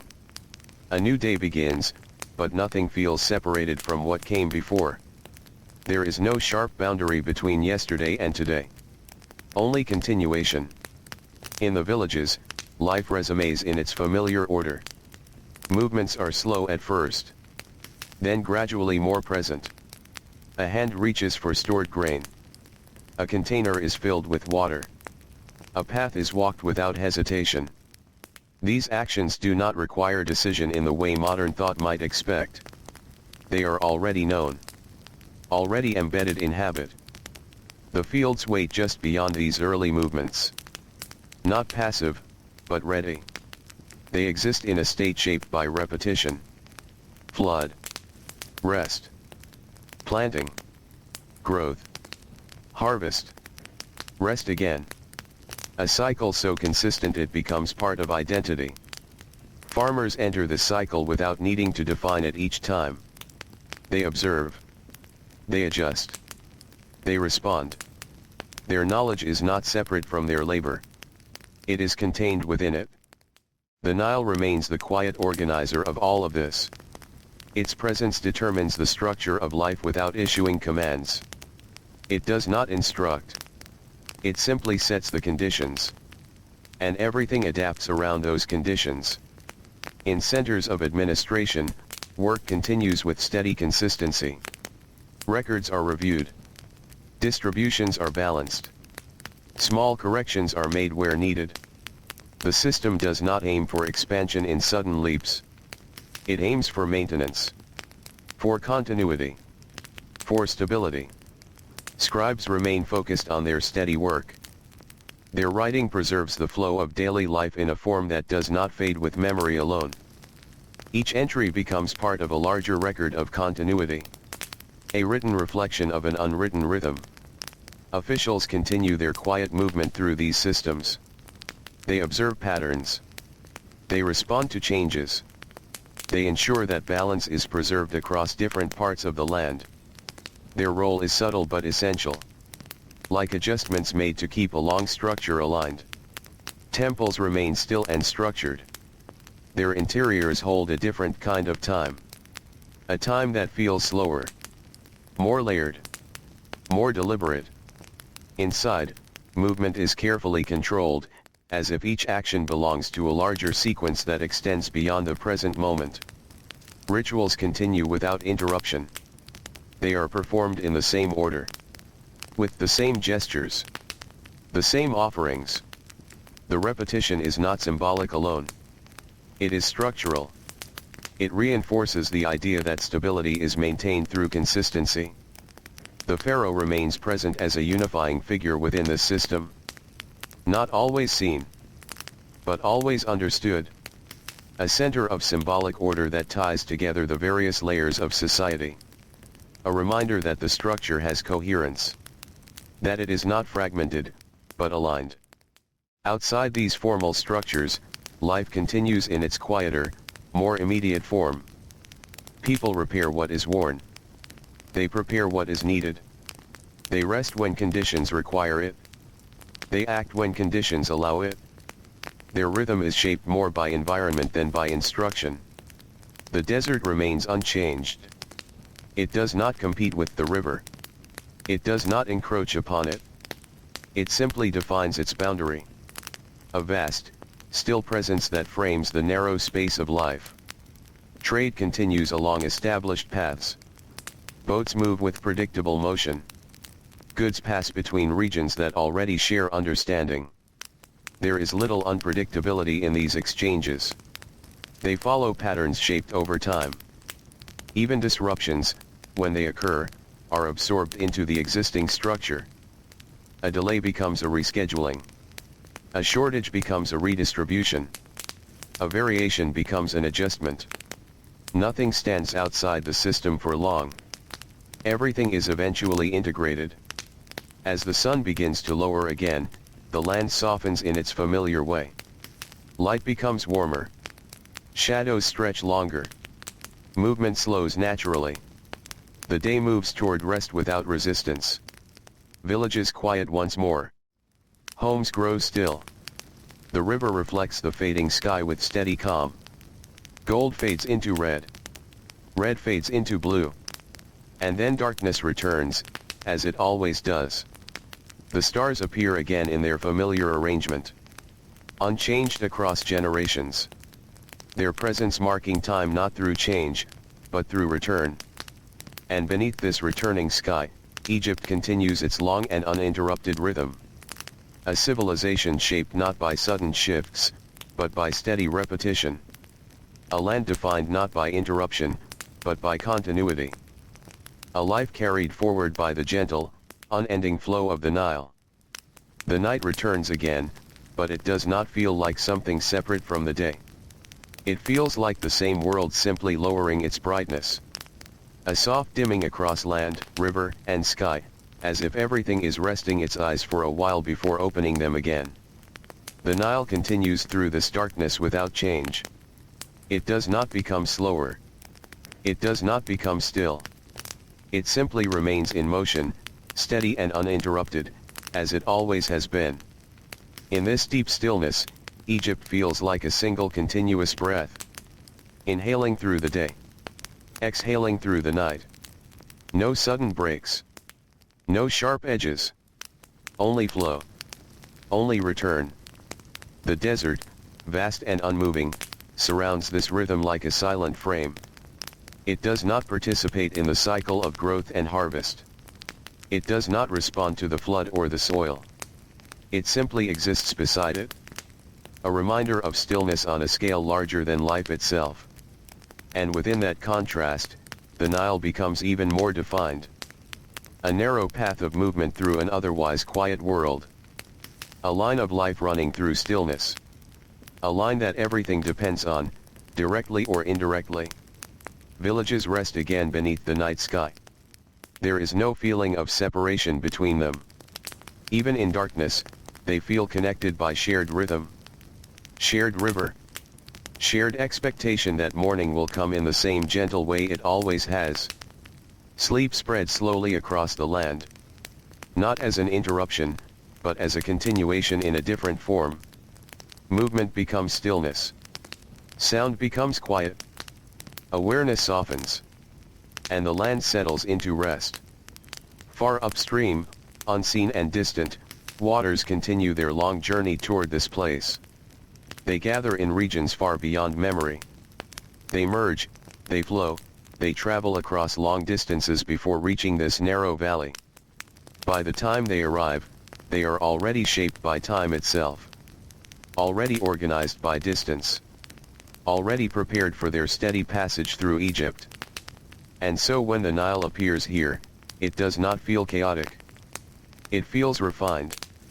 As if the journey itself has removed unpredictability. Leaving only rhythm. Only pattern. Only continuity. When dawn begins to return, it does so gently, as it always does. The sky does not shift abruptly. It unfolds. One layer at a time. Darkness loosens. Gray emerges. Then pale color. Then light. The river reflects this transformation immediately. It does not wait for the world to complete its change. It responds at once, carrying the sky across its surface in slow movement. A mirror that never stops moving. A reflection that never remains the same, yet always feels familiar. A new day begins again. But it does not feel like a restart. It feels like a continuation that has simply turned another page. In the villages, movement resumes with quiet familiarity. There is no need for instruction. No need for sudden decision. Life already knows its shape. Hands move toward grain. Water is collected.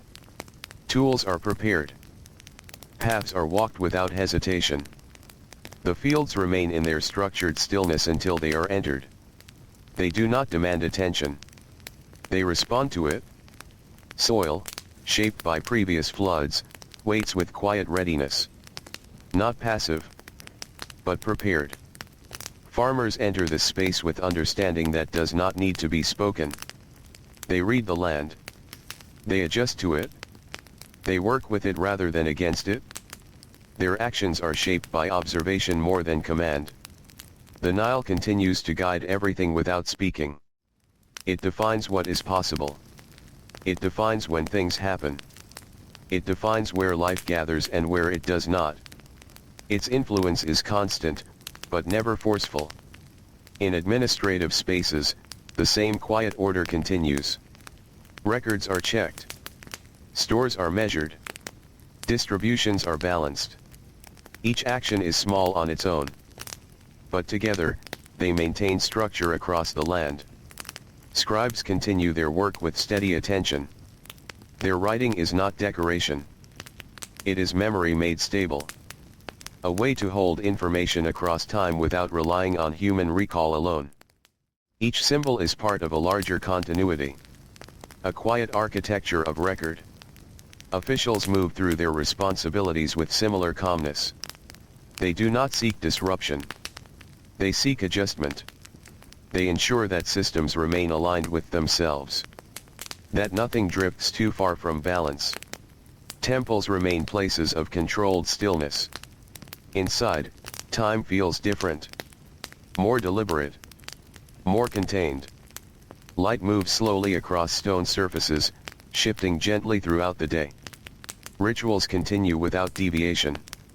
The same sequence. The same gestures. The same offerings. Repetition is not emptiness here.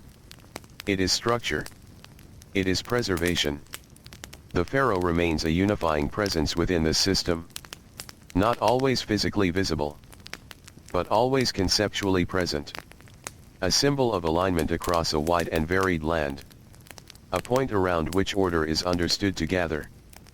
Outside formal structures, life continues in its quiet, practical rhythm.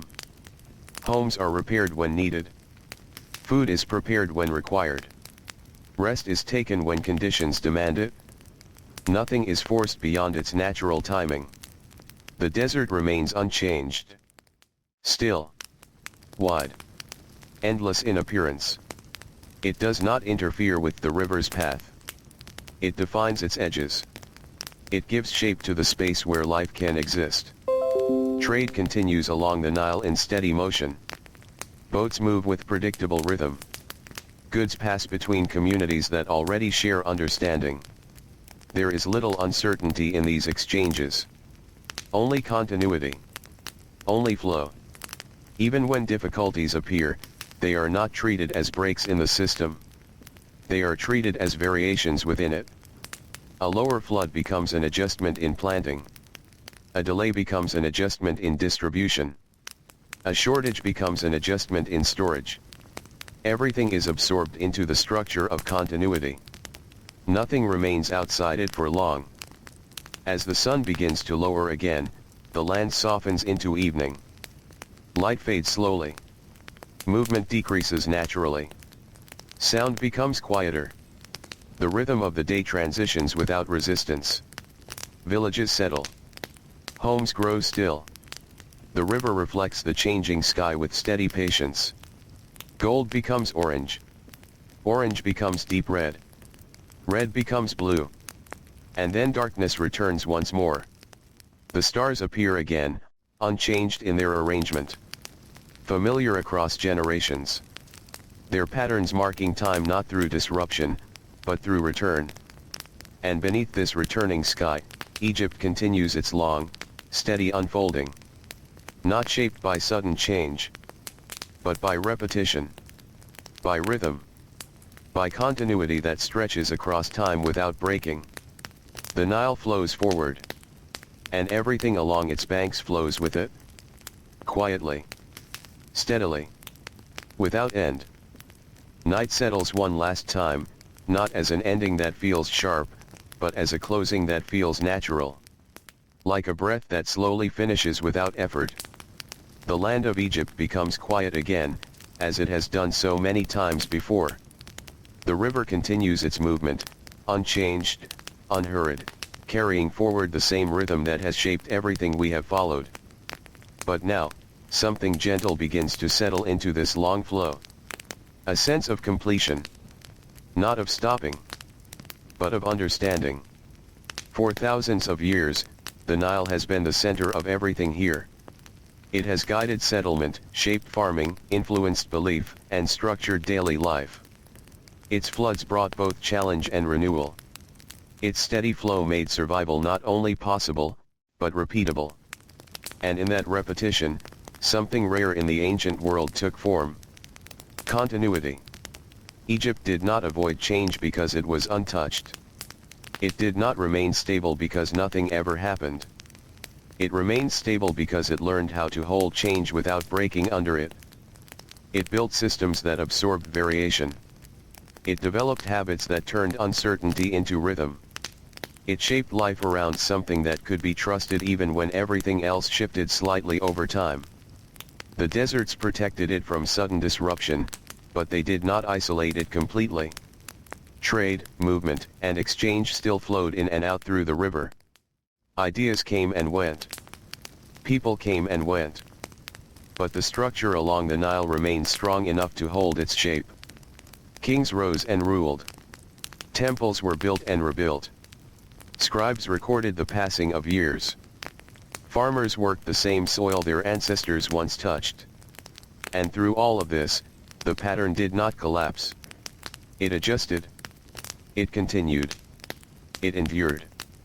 There were moments of difficulty, as there always are in any long human story. Floods that were too weak or too strong. Shortages that required careful sharing. Shifts in leadership and organization.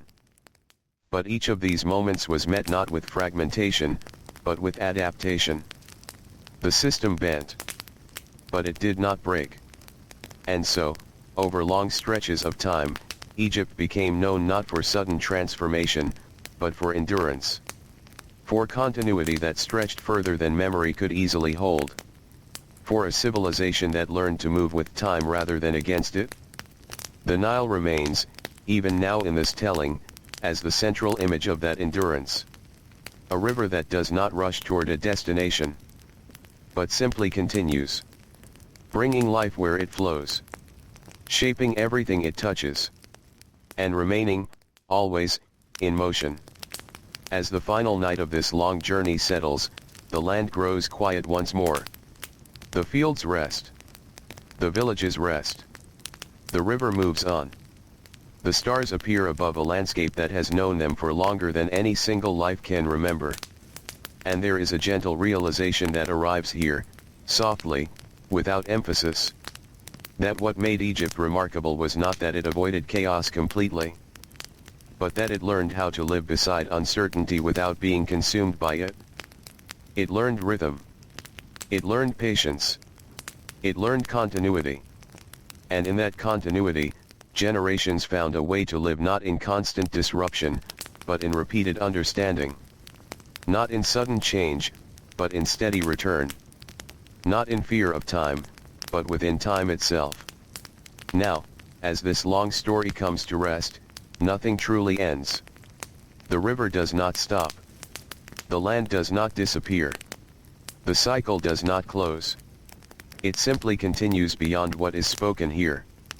And so Egypt remains what it has always been in this telling. A place shaped by water. A place shaped by repetition. A place shaped by balance held across long, quiet centuries. The Nile flows forward into darkness. and the darkness flows forward into morning. And life, as it always has, continues.